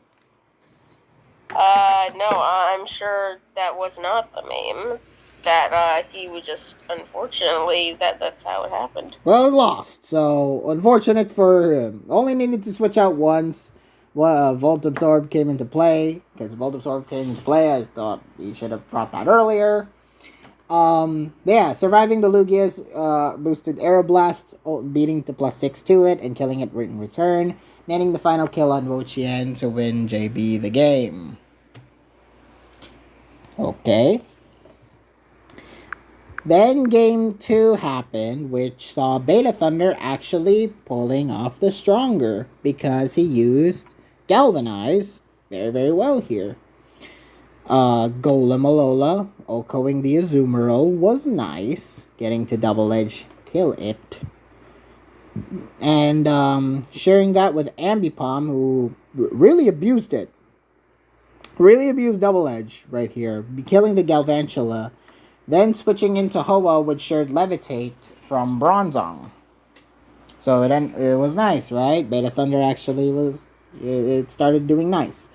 However, Heatran then became a problem. Magiarna was switched into a Magma Storm and Floor Cannon attempt. The Floor Cannon missed from Magiarna. Then which is unfortunate because you needed the balloon to pop, I guess. Yes, he did. He needed the balloon to pop, which he couldn't, and it was Magma Storm and Heavy Slam to death, killing Gumshoes as well in the process, but the same, before losing to Ambipom. And Zacian just picked up the last 2 kills, Terra fighting with close combat to Ambipom to win JB the game. Yeah. It was very unfortunate. Even though it was toxic, like, JB had the better mons, JB had the better stranglehold near the end. Good win. Good win for JB. Next up, it was a long one. So long that you actually fell asleep, Pokehart. Well, that doesn't normally happen. I don't have a lot of energy today. But this one really took you out of it. I mean, same here. This one really threw me for a loop. Yeah, I mean, you can look at Siffy's team and understand why, I think. Sifficon versus Tempo de Angoria in Mystery OU. Jesus Christ, look at that stall. Look at that sweet, sweet, bulky stall. Rabombi struggled to kill Toxapex a lot, despite being paralyzed, actually getting off the Stun Spore and Psychic Noise to prevent it from healing all that well. But it just struggled to kill it, getting Toxic in return, and had Toxic Spikes set up against Tempo. So yes, Sifficon did bring both Toxic and Toxic Spikes. I mean, good. On his Toxapex. His big pecs. So, yeah. Siffy then... it means you don't have to run Toxic on every mon. Yeah, so... After that, Siffy actually brought Blissey with Flamethrower against the Goldango, who ended up getting critted thanks to the Flamethrower doing a lot of damage against it. Then used Terra Ghost's Sinistra's Strength Sap to fully heal itself against the Great Tusk. With it fainting to Toxic Poison and just continued the momentum for Siffy. Tempo then continued to play under Toxic Pressure, eventually losing all but one of his mons to it in the process, with the last Enamorous dealing with Blissey in the end. Losing to it and winning Siffy the game. So yeah, like we mentioned before, Siffy's had one of those ups and down histories when it comes to team tours, but this one was actually an up because he used Stall to win.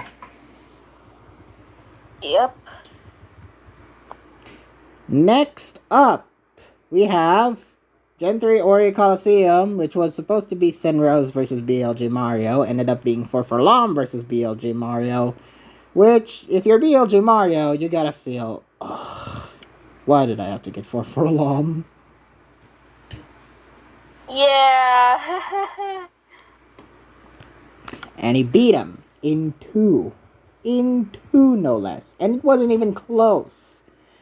Because game 1 definitely felt the stronger for Lom, using Latias to do well against a well-targeted Psychic against a Hitmontop, leaving Zapdos to kill Mario's Zapdos with Thunderbolt, and Metagross killing Mario's Metagross with Earthquake, then killing Hitmontop and Latios in the end to win.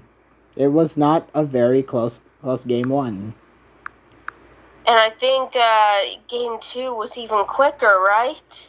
Game 2 went about as quick as you thought.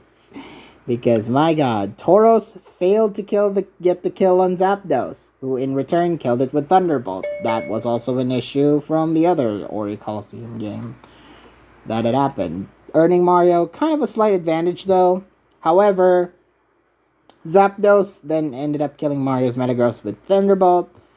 Metagross then turned it around for Forfalam, critting Clefable with Earthquake, following up with a double KO on it and Blaziken the next turn. So yeah, Forlam just beat him. After Chicken in a Dream came in, Chicken in a Dream came out and lost. For Forlam, strongest Ori Coliseum player so far. Seems so, yep. Next up, we have National Dex Ubers minus obtainable forms, where FC beat Concept Everything. This game was okay. As I'm looking up through my notes, it was pretty nice, actually. Diancie tried to do Endeavor strats against FC's Arceus Fairy, who ended up killing it in return, netting FC quite the advantage. Zygarde then failed to kill Arceus Fairy on turn 10. That was pretty crucial, as it recovered and refreshed off its glare to keep being a threat to it. It was very, very unfortunate by that point, because you needed that Arceus Fairy to be neutered quite as badly. And Zygarde had the perfect opportunity to do 1,000 Arrows, but unfortunately, it lived the hit. So yeah, and then FC continued to outplay, not getting to Origin Pulse, and the Kyogre not getting to Origin Pulse, getting Toxic in return, and his paralyzed Pedon beat Concepts after it tried to set up Sword Stance, winning FC the game. Any other thoughts? No, just that we're gonna destroy Concept this week. Oh my god, if losing to FC wasn't enough. Yikes. LC Mix and Mega, the last one, where Eternal Ocean beat Nashrock. So badly that it was a 6-0, I think. It was really, really surprising that Eternal Ocean ended up 6-0ing Nashrock, but hey, that's the nature when you brought kind of a good team here. Bro did just stay in and let his Chinchou die. Yeah, bro just stayed in and turn 1 immediately, getting the Yoko with Gligar against the Chinchou. Then Red Orb Watchroll came in and dealt good damage against Vullaby and Sanchirolola. Timber beating Sanchirolola also beating the Timber with Triple Axle and Ice Shard. Then Stunky just took care of the rest, beating Mischievous with Knockoff, then outplaying the opposing Stunky with Sucker Punch, then Temper Flare to net the final kill against Sanchirolola to win the game. 6-0 for Eternal Ocean. Very, very nice. So, as we take a look, because it is the middle of the week and we have 2 weeks left, let's take a look quickly at the records and where everyone stands. So right now, the Litwicks and the Snoms are pretty much on top, and pretty much, at this point, you could basically say that they're playoffs worthy. We're guaranteed, Mako. Yeah, they're playoffs worthy and they're guaranteed. It's fine. They can't lose. They can't lose a spot right now. It's just playing for position, especially for this week. A number of you guys would have to really win very well, and we'd have to lose very badly to not make it. Yes. So, yeah, it's just between the Ceruledges, the Typhlosions, the Revavrooms, and the Skitties in order to make the playoffs. Although, the Ceruledges, because of the fact that they did win 1 week, and it was against us in a pretty dominating fashion, I think they have a better odds of chance of making playoffs. And yeah, I agree. And yeah, it's all just now for that elusive fourth spot, which we're trying to fight for it. And given the nature of the rest of the rest of the game, the rest of the week, in terms of week 4 and 5, where we had to face both the Snoms and the Litwicks, it's a tough uphill climb for the River Rooms at this point. Don't worry, we'll make sure you don't make it. Wow, you are harsh and heartless, woman. Although... We are not the worst performers, though. Preferably, we'd like it if you and the Skitties don't make it. Wow. Why? I have my reasons, and a couple of my players do too. Let me guess, me. Let me guess, me for the River Rooms. No, that's not the reason. Fine. But yeah, this one's just a horse race now between the Typhlosions, the River Rooms, and the Skitties at this point. If week 4 doesn't go awry and changes everything on the dot, and week 5 just kind of cleans everything up. So yeah. But yeah, we face a small problem. We don't want you or the Skitties to make it, but we're facing the Typhlosions right now. So, like, we kind of want to kick their ass, but, like, that would increase your odds of getting in. Yes, So we want you to kick their asses. Please, we want you to kick their asses so we have the slightest hope. We have the slightest hope. Well, maybe they can actually win a week in their 5th week. No throwing. Oh, wait, no, they're facing the Sarah-Legis. They're screwed. No throwing, PokeArt. No throwing. Oh, wait. Oh, my gosh. The Skitties have to face the Sarah-Legis and the Snoms. You have to face the Snoms top 2. And us. The guarantee. Oh, my God. We you are guys screwed. These 3 teams are doomed. Oh, my God. We are screwed. So it is One a is going to tough-ass... get in, but not by much. The best we can hope for is that, the Typhlosions lose badly, and the Skitties do not make it, at least as for us to be at a favorable position, and then week 5 we just kick your ass and then just make your playoffs. But that's just only a minor hope at this point. So yeah, who won predicts, woman, between us? Well, I can't really say that because I forgot to update a couple of predicts that need updating because there were subs. Yeah. Okay. So I'm not exactly sure who won yet because you and the pick did very similarly, and I need to see who won based on the ratio. Decoy.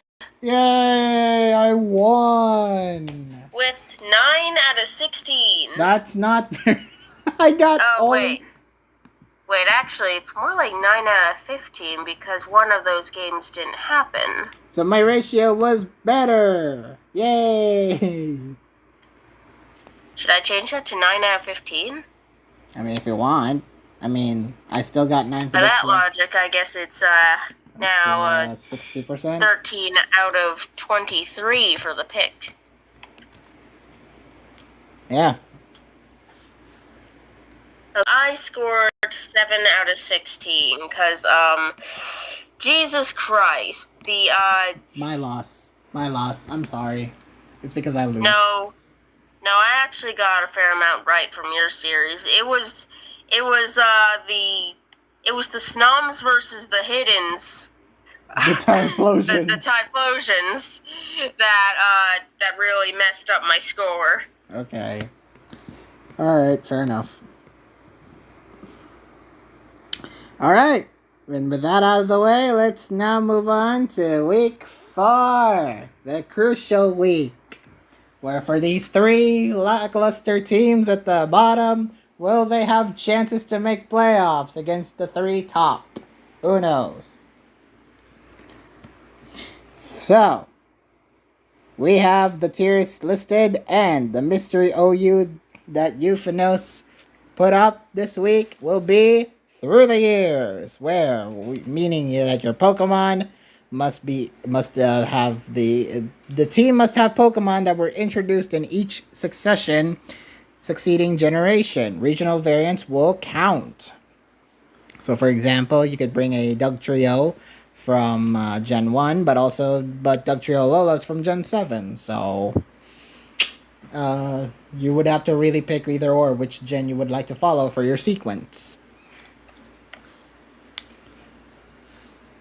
And Euphanos also mentioned in that there is a fact here that says that, it is not necessary to be strict succession.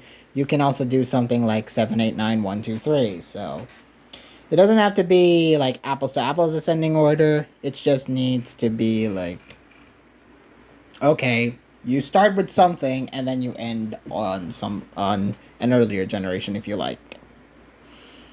Yeah, it just needs to be sequential. Yes, that's the important thing. And you can't skip gens. You cannot skip gens. No. You can't do even an odd number like 1, 3, 5, 7, 9, 1. Don't do that. Yeah, that's not legal. Yeah. So, let's now begin to do the predicts. First off, we have the Ceaseless Cerulages, spelled incorrectly again, Iron Pikachu, versus the Schrodinger Skitties. That was probably intentional. Was it to mess with them? I hope so. Alright, first off, Poke AAA, we got Glalie Goes Boom versus Class. Class moving everywhere this TPP. First he was Rand, and he was Cam of Chaos for a bit, and then Poke this time.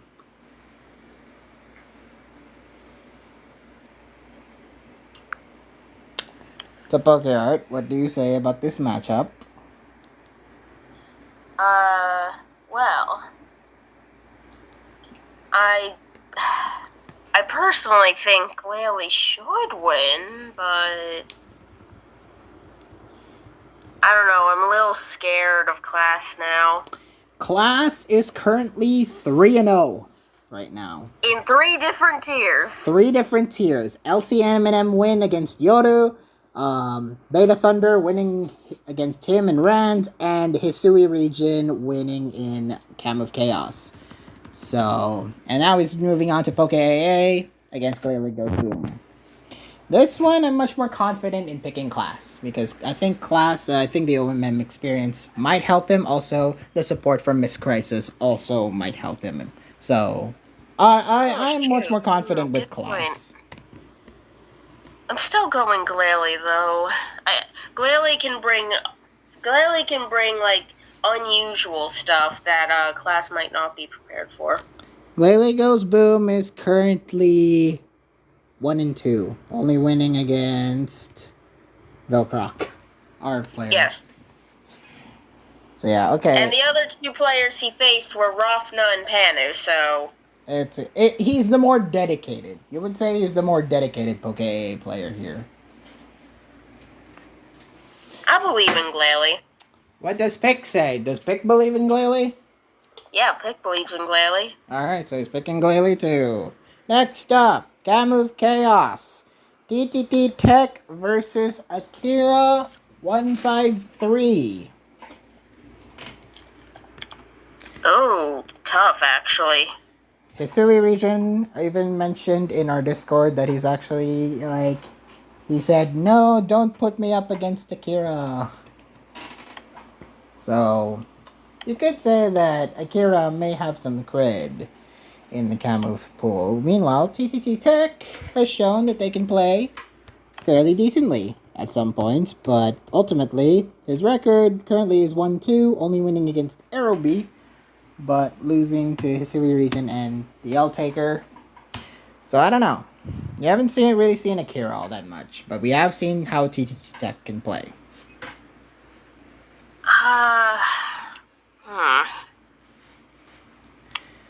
And Akira, is 0-1, right? Has he played? Yeah, he played youth. Oh, Week 1. Yeah, he lost Has he played since, though? No, he's 0-1. You're right. Damn, I don't know how to pick this one, but I think I'm going TTT Tech. I'm much more confident with TTT Tech winning.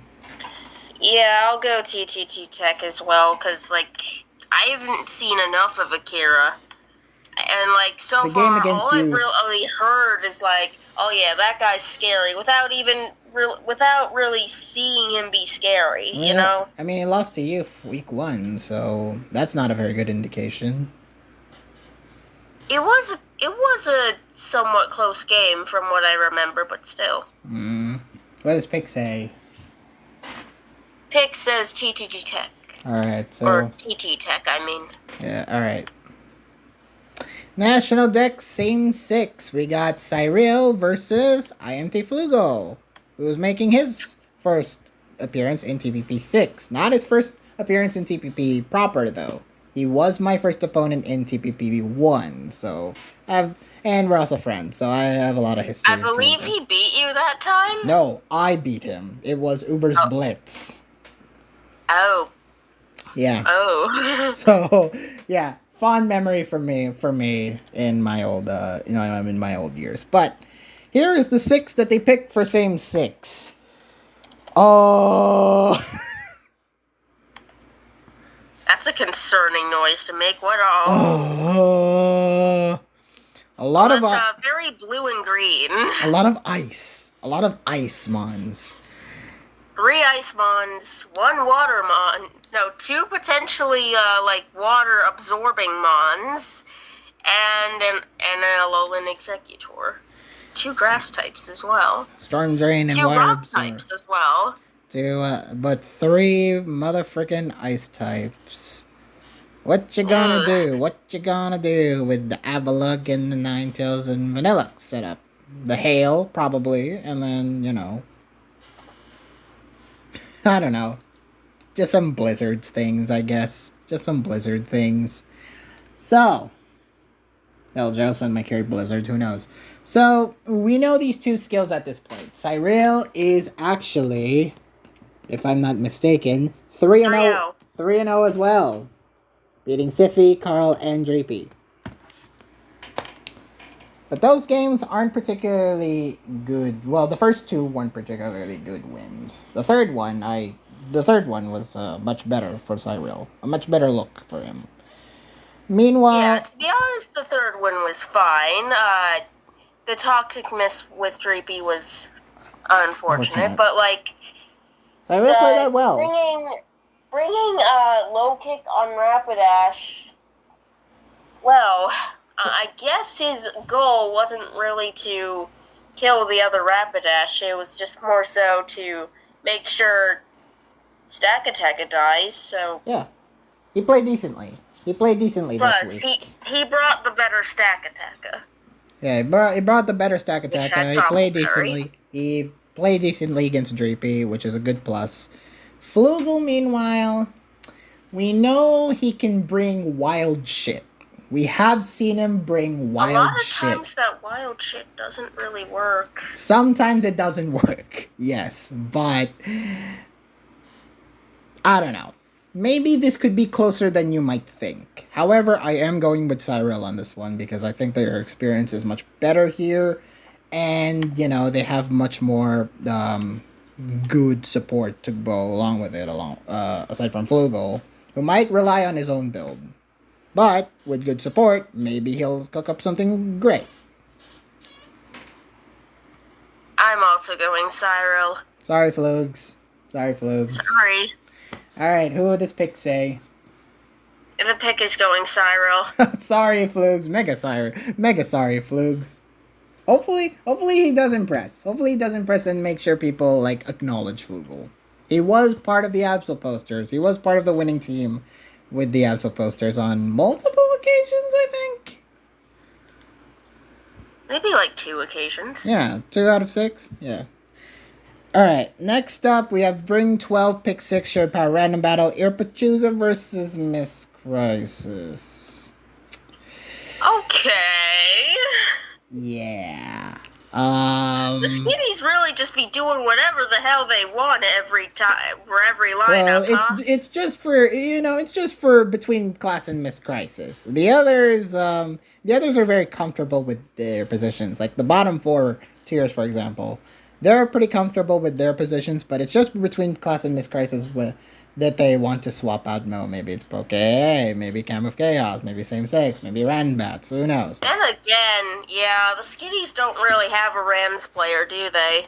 So they just throw in whatever the hell they want, and this time they're facing Irpachuza, which, yeah, they're a very dedicated Rams man. They lost to MG, but Irpa's good. Like, he's 2-1 right now. That was his only setback.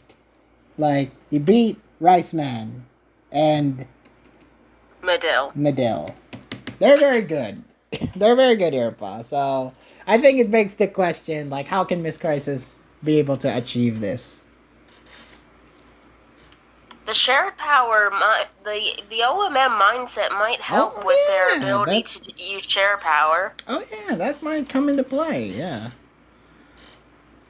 I'm still going Irpa. But yeah, I'm going Irpa. Irpa knows Rands better. It's Rands. This one's more Rands focused than shared power focused. So yeah, Irpa wins. Oh wait, let's see Peak says, and I assume it's gonna go the opposite because it's been agreeing with us so far. Let's see. Irpachuza, Miss Crisis. Yeah, what did I tell you? It likes disagreeing with us even on really obvious things. It's been agreeing with me completely so far. All right. Up until that. But that. Next up, we have Mystery OU. We got Stariel versus Mate. Can you say... Is this a question? Can you say Curb Stomp on Mate's favor? I wish. Is this a question? Yeah. Stariel. What does Pick say?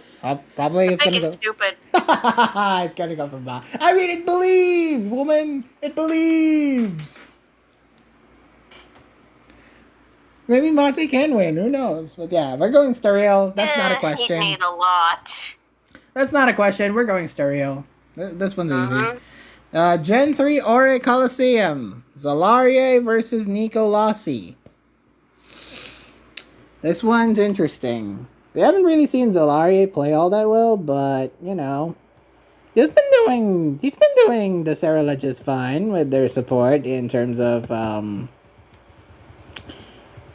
providing good teams for Ori Coliseum. However, his only game was last week 1 where he lost to BLG Mario, so... But Nico has played much more. Nico is a boy. Nico's a good boy. Didn't they both only play once? But Nico won against Forlom. Yes, versus Forlom. So I think it's much more favorable in our hearts that we would go for the boy Nico. And we're all agreeing on that because the pick agrees as well. Nico.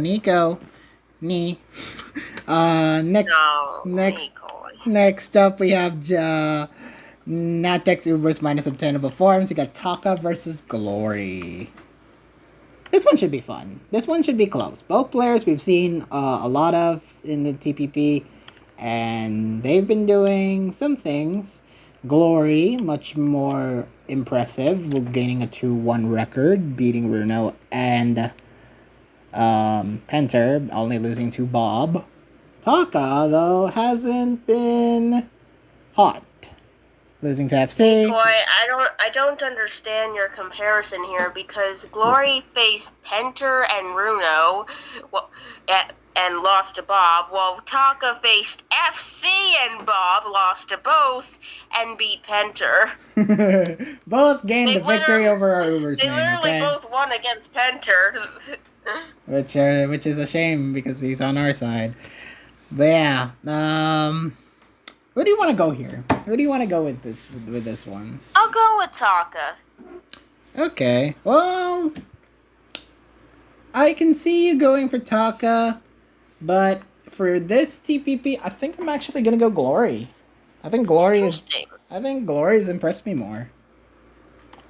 I think Taka's probably the better player, but yeah, it'll probably come down to what they bring. Yeah, building wise, I think Glory may have the edge here, so yeah. Yeah, Glory's been doing good building wise, it seems. Yes. So I'm excited what they're gonna bring, and hopefully that will procure them the win here. What does Pick say? Pick says Glory. So it's agreeing with me this time. Alright, Gen 9 LC Mix and Mega. Lions versus Vampire. Interesting that they put Lions here. Their LC Mix and Mega slot was so bad they had to put their ore main in. Well, you know, Lions could be fantastic here. Who knows? I don't think it takes much to be better than Vampire, though. Yeah, I haven't been impressed with Vampire all this much. It's nice that they're... Last week was so abysmal that I'm picking Lions. Yeah, I mean, Vampire isn't doing the hottest. We're very much in agreement in saying that Vampire isn't doing the hottest here. But yeah, I think Lions' skill may protrude here and may mitigate some good building wise also. The only thing Vampire really has going for them is class support, but I don't know. Is he actually getting that support? I think Class may be better off doing LC Mix and Mega for the rest of the tour. Personally. He's literally on the council, yes. But hey, he's still 3-0, so that's not a knock on him. He's still 3-0, so yeah. This should be interesting. But I'm going Lions. What does Pick say? Pick says Lions too. Yeah. I also say Lions. It's not gonna be pretty. Alright. Next up we have the Taboo Typhlosions versus the Limasawa Litwicks. Ooh boy, this is gonna be a fun one. Yeah. A fun first match too. Space Speakers versus Panu in Poke AA. The hypest hype Poke matchup for the completely wrong reason. Both have been trash talking each other on the TPP Discord, and it's been fun to watch. So I can't wait to see what bugs these two bring in the game proper. So you can't predict, but I know what I predict because I'm going with the obvious choice. I'm going for Panu. Because Panu is 3-0 and has been doing pretty well. And maybe Space Speakers is doing 2-0 and is doing pretty well for himself as well. But I think Panu has shown much more promise here. Yeah, you'd be right. So Panu wins. What does Pick say? The Pick speaks against you. It's going for the space. Alright. Next up is Camu Chaos versus you have Advata, the Dragon Master, versus Euphanos. I'm just gonna put your predict because I already know what you're gonna say. So I'm gonna go with Advata because I think they're the better player. I'm kidding, no, it's Euphanos, 100%.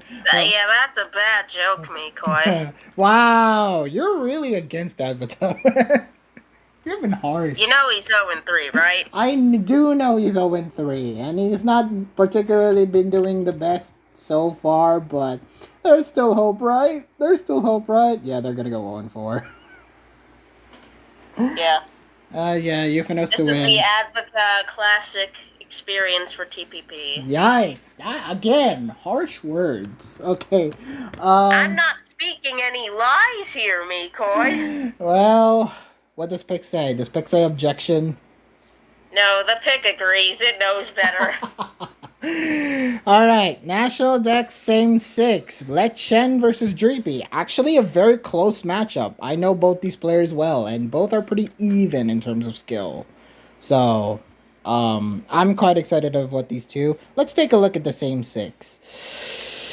A lot of ZU. Yeah, we're playing ZU today. We're playing ZU. Although I can see some potential, sweepers here. Like, I can see Farigarath absolutely ass blasting. But you have two Quiver Dance users. Which, maybe, Yeah, but one of them's Beautifly. Oh, come on. Beautifly's good with Quiver Dance. Come on. Did you just use Beautifly and good in the same sentence? Come on. Have faith in Beautifly, dude. I have already looked at its move pool. It's terrible. It has Quiver Dance. It doesn't have anything else. Well, it also loses against Toucannon and Dedenne, so yikes. Yeah. Well, Scovillain's also gonna have a field day as well, I guess, with Beautifly and Masquerain and Dedenne. I don't know about that. I mean, I understand what makes you say that, but... Okay, come on. The strat works. If the strat works, it works, okay? What strat are you referring to? I think I know what strat I think I know what strat I'm cooking up for Scovillain, but yeah, I'll save it for later. Anyways, I'd just like to say, no, we haven't really started cooking yet. I wish you would, because man, these mobs look interesting to build for.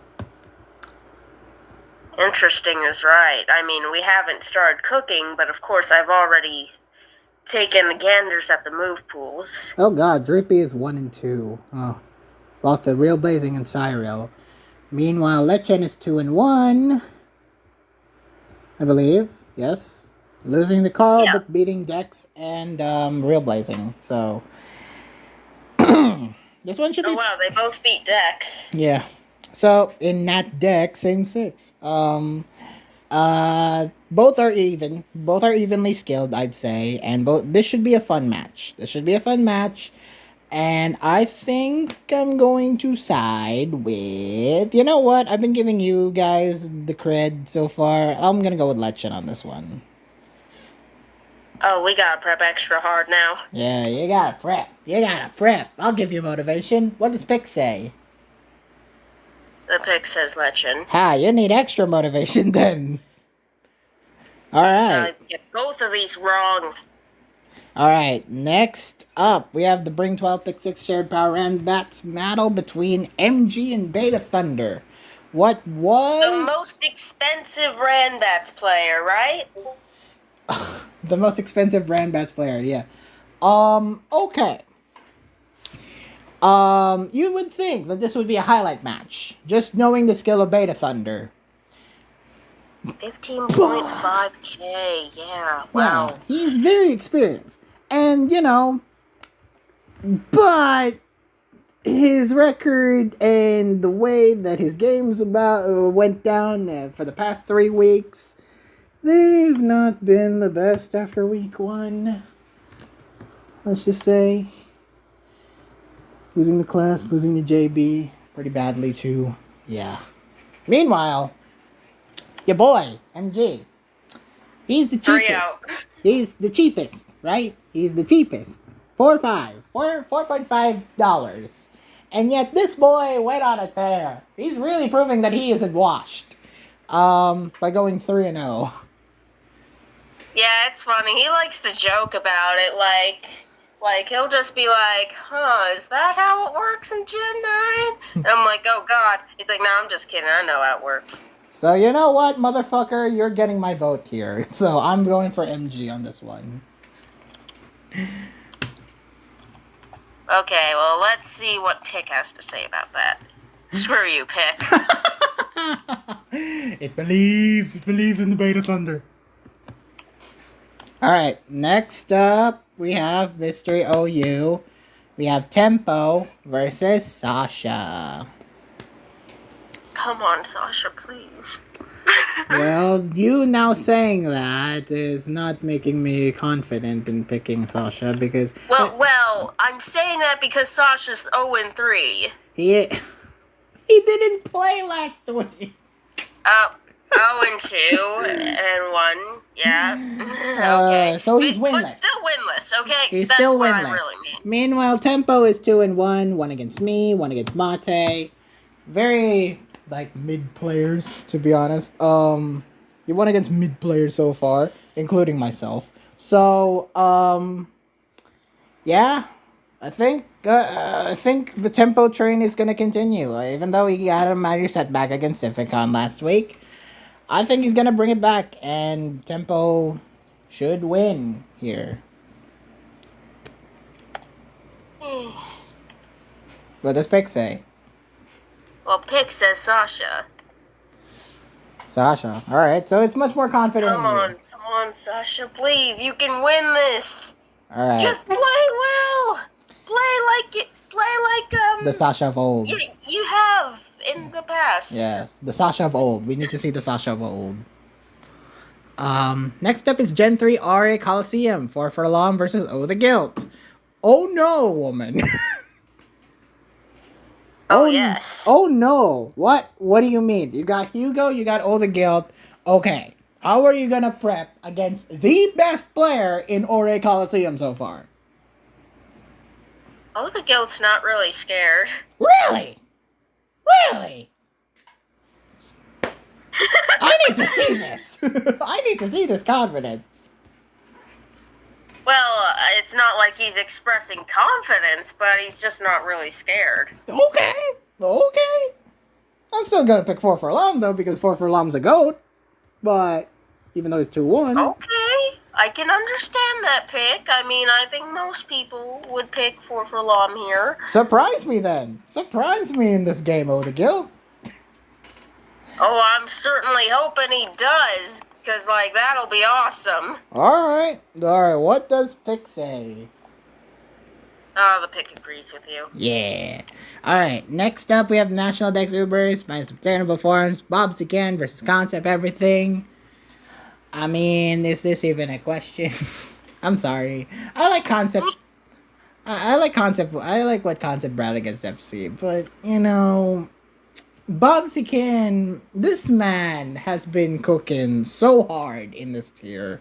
He's really taking advantage of being the NatDex Ubers tier leader and just coming up with every single wacky shit that he comes across and absolutely playing this. Speaking of wacky shit, he's cooking. He's been cooking already. Oh no, I He's can't. He's been cooking since before the week started. Okay. Well. Not really sure what he's bringing yet, but I've been seeing his ideas.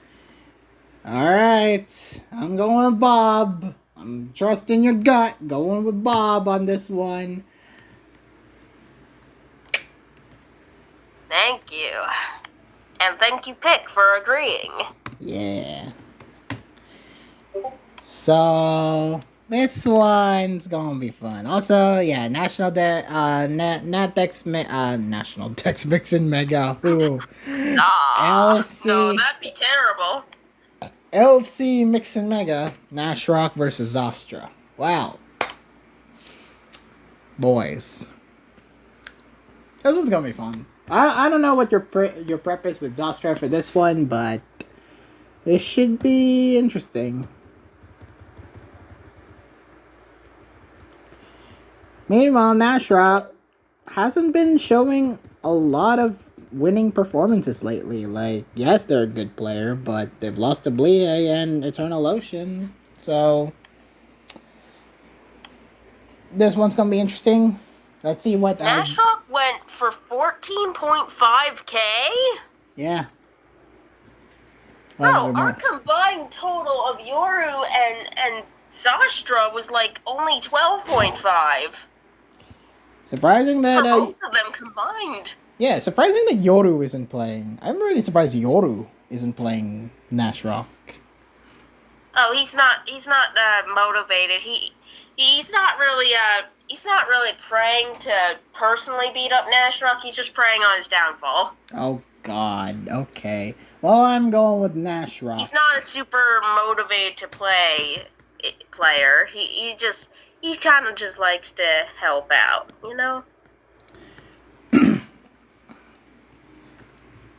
Alright. Except for when it's Class or Bleaky. He wants to personally beat them up. Alright. So, yeah, I'm gonna go with Nashrock on this one. Nah. I'm gonna go with really Nashrock just said for that. this Nah.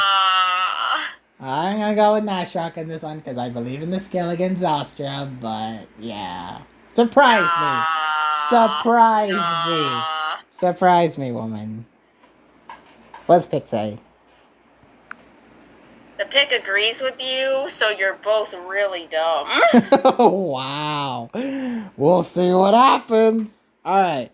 In Yoder's words, Zostra beats Nashrock 8 times out of 10. Wow. Okay. Maybe that one time, maybe those 2 times actually will benefit. Alright. Next up, we have the Also, Yorker. they're prepping hard. Alright. They wanna kill him. They want to murder this poor man. I believe in you, Nashrock. You are the victim in this. Alright. We have the Yeah, he's gonna be the victim. He's gonna lose. We have the Stupid Town Snoms versus the Rustboro Revavrooms. Oh, I'm so sorry for you. Well, your turn to predict. First off, we have we have Rofna versus Velcroc. Sorry, Velcroc.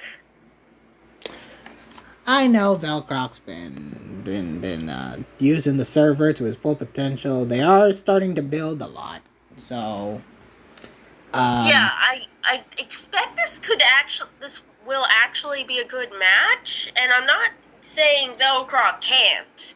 I think it's possible, but still, obviously, I'm favoring Rofna. Okay, what does Pick say? Pick says Velcroc, actually. Come on, Velcroc, we need you. Alright, next up, Kamov Chaos. We got Aerobee versus the Hisui region. Isui's been doing alright, but it's Aerobee. I know Aerobee's good, right? But, like, Hisui region can still cook a bit. They're both 2-1. Also, last week. No, don't bring up last week. That is a delete that memory off your brain right now. So. No, I'm bringing it up and using it as part of my reasoning. Shut. Oh, wait, really? Are you going really with It's evidence. Objection, PokeArt.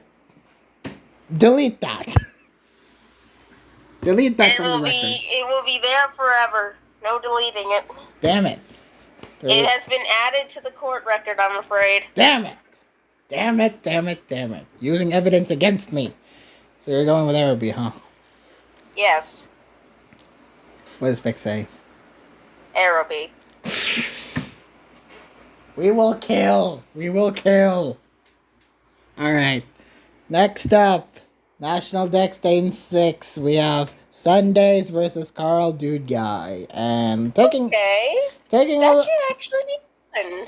Yeah, this one should actually be fun. And taking a look at the 6 here, this one is the most workable same 6 we've gotten. Hey, look at that. You're not complaining about it. Yeah, this is the most workable same 6 that we've gotten all TPP. Because Oh yeah, this looks fine. This looks nice. This is we have some ideas, and Carl has been tossing ideas left and right, and I'm pretty excited on what he's going to bring. So yeah, this looks cool. What do you say? I wish this was our same 6. This looks great. Yeah, this one's gonna be fun. Well, what do you say, PokeArt? Who wins? I'll go with Carl, but I wouldn't be surprised if Sundays wins. Okay, fair enough. Because I think I recall Sundays being able to play this. Oh yeah, Sundays can. I'm not gonna diss Sundays playing style in Same 6 because they've done well in the past. So, but I believe in my Carl. I believe in the other green dude. So what do you say? What does the guy say? What does Pick say? The guy. The guy says the dude guy. The dude guy. Good. All right. Bring 12 pick 6 shared by a random battle. We got JB versus the other Rice Man. Come on, Rice. JB 291. Come on, Rice numbers. Come on. You need this win. You need this win, dude. We'll pump all the gas in you. Seriously. What? Seriously, we'll make sure you're prepped. Make sure you're fueled up and ready to go. This is quite something to say about Rands. Oh. Yes, actually. Even it means manipulating the Rands. I don't know. I say that as if I actually am going to do something about it. Wow, Mikoi, you're gonna hack the Rand match? Not cool. Not cool. I don't even have perms. Not cool, dude. I don't even Not have cool. I don't even have perms. All right, what do you say? Well, what do you say, huh? Oh, hard to say, cause They both encountered Beta Thunder in their only game, so take that what you will. I'll go Rice Man, cause I think Really? I mean, he hasn't been playing bad. I mean, he definitely beat Irpachusa in that week without any hacks. Mm-hmm. So yeah, I'll go Rice Man, actually. Alright, what does Pick say? The pick says GB. Alright, Pick knows something. Pick saw that last game and thought, I vote. Alright, next up, Mystery OU, Cificon versus Floor. I'm actually pretty excited about this one. Me too. Both are friends, so we know these players all too well. So, what do you say? I think I'm actually leaning Floor. Really? Over Cificon, who has proven himself in the past. Okay, gut feeling, I guess. What does Pick say? The pick says Cificon. Alright. To be honest, I could see this match going either way. I'm just favoring Floor a little. Alright, fair. Just by a little. Alright, come on, Floor. Next up is Ore Coliseum, Mario versus Yuki.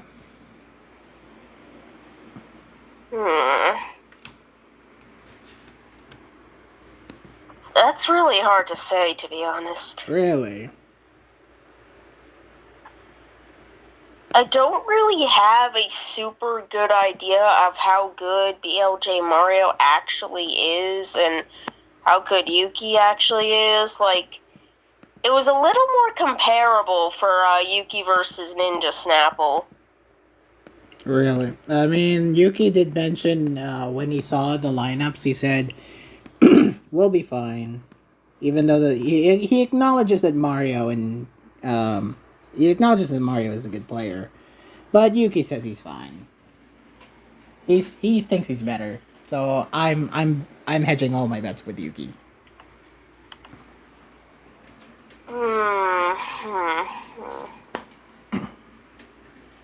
I feel like no matter which one I pick, it's gonna be wrong. Oh, dear God. This one I'm scared of. What do you say? You know what? I liked Yuki's strats last week. So, I guess I'll go Yuki. Also, he's been kind of unlucky in the past 2 weeks, so That's true. Give Yuki some slack. Yeah, so I acknowledge this prediction. What does Pick say? Pick agrees with me, actually. Nice. This one I'm not confident with. Hopefully. Oh, I don't blame you. Hopefully they prove me wrong. Hopefully Penter proves me wrong in this matchup against FC in National Dex Ubers. Oh wow, Penter's been studying. Yeah, I don't think that'll be enough though. Because it's FC. I get it. Getting FC is getting against FC is tough. But we will make that uphill climb. If we want to make playoffs, Penter, you're really gonna have to cook. So The pick agrees with me, by the way. We're both going with FC. I don't blame you. And finally, we got LC Mix and Mega. We have Eternal Ocean versus Blee. Normally, I might pick Blee, but EO's been has been holding his own. So, no, that's not quite what I mean. Oh, really? drop something. Even though they are 2-0 themselves, beating I know something you don't. Really? Yeah. All right. Yeah. All right. I'm going Eternal Ocean. That's the Poke Art, the betting woman. All right. Yeah, and it's because I know something you don't, and obviously I can't tell you. I know. Don't worry about it. So, what does Pick say? Ayo, the pick seems to know what I know because it's agreeing with me. Oh boy. Well, Blee better cook. Well, Blee has not been doing. Well, Blee is no slouch. I'll say that. Blee is no slouch. He will bring something. Neither is Eternal Ocean, I'll have you know. Well, that's the end of our predicts. Thank you for dropping by on this flight. We hope you enjoyed the experience. There were some bumps along the way, but hopefully this has been a good experience for you. Please like this video, leave a comment, subscribe, click that notification bell so you wouldn't miss a video once it come out. See you next week, where we tackle the final week of TPP with its predicts, along with recapping what happens this week. And hopefully it will be a good week to recap. Oh yeah, I forgot to mention Blee versus Eternal Ocean tomorrow. What? Yeah. Oh crap, I wonder how much I actually know then. Well, we'll see what happens. So, yeah. Thank you guys so much for watching. This has been Mikoi, signing out. So long. Farewell.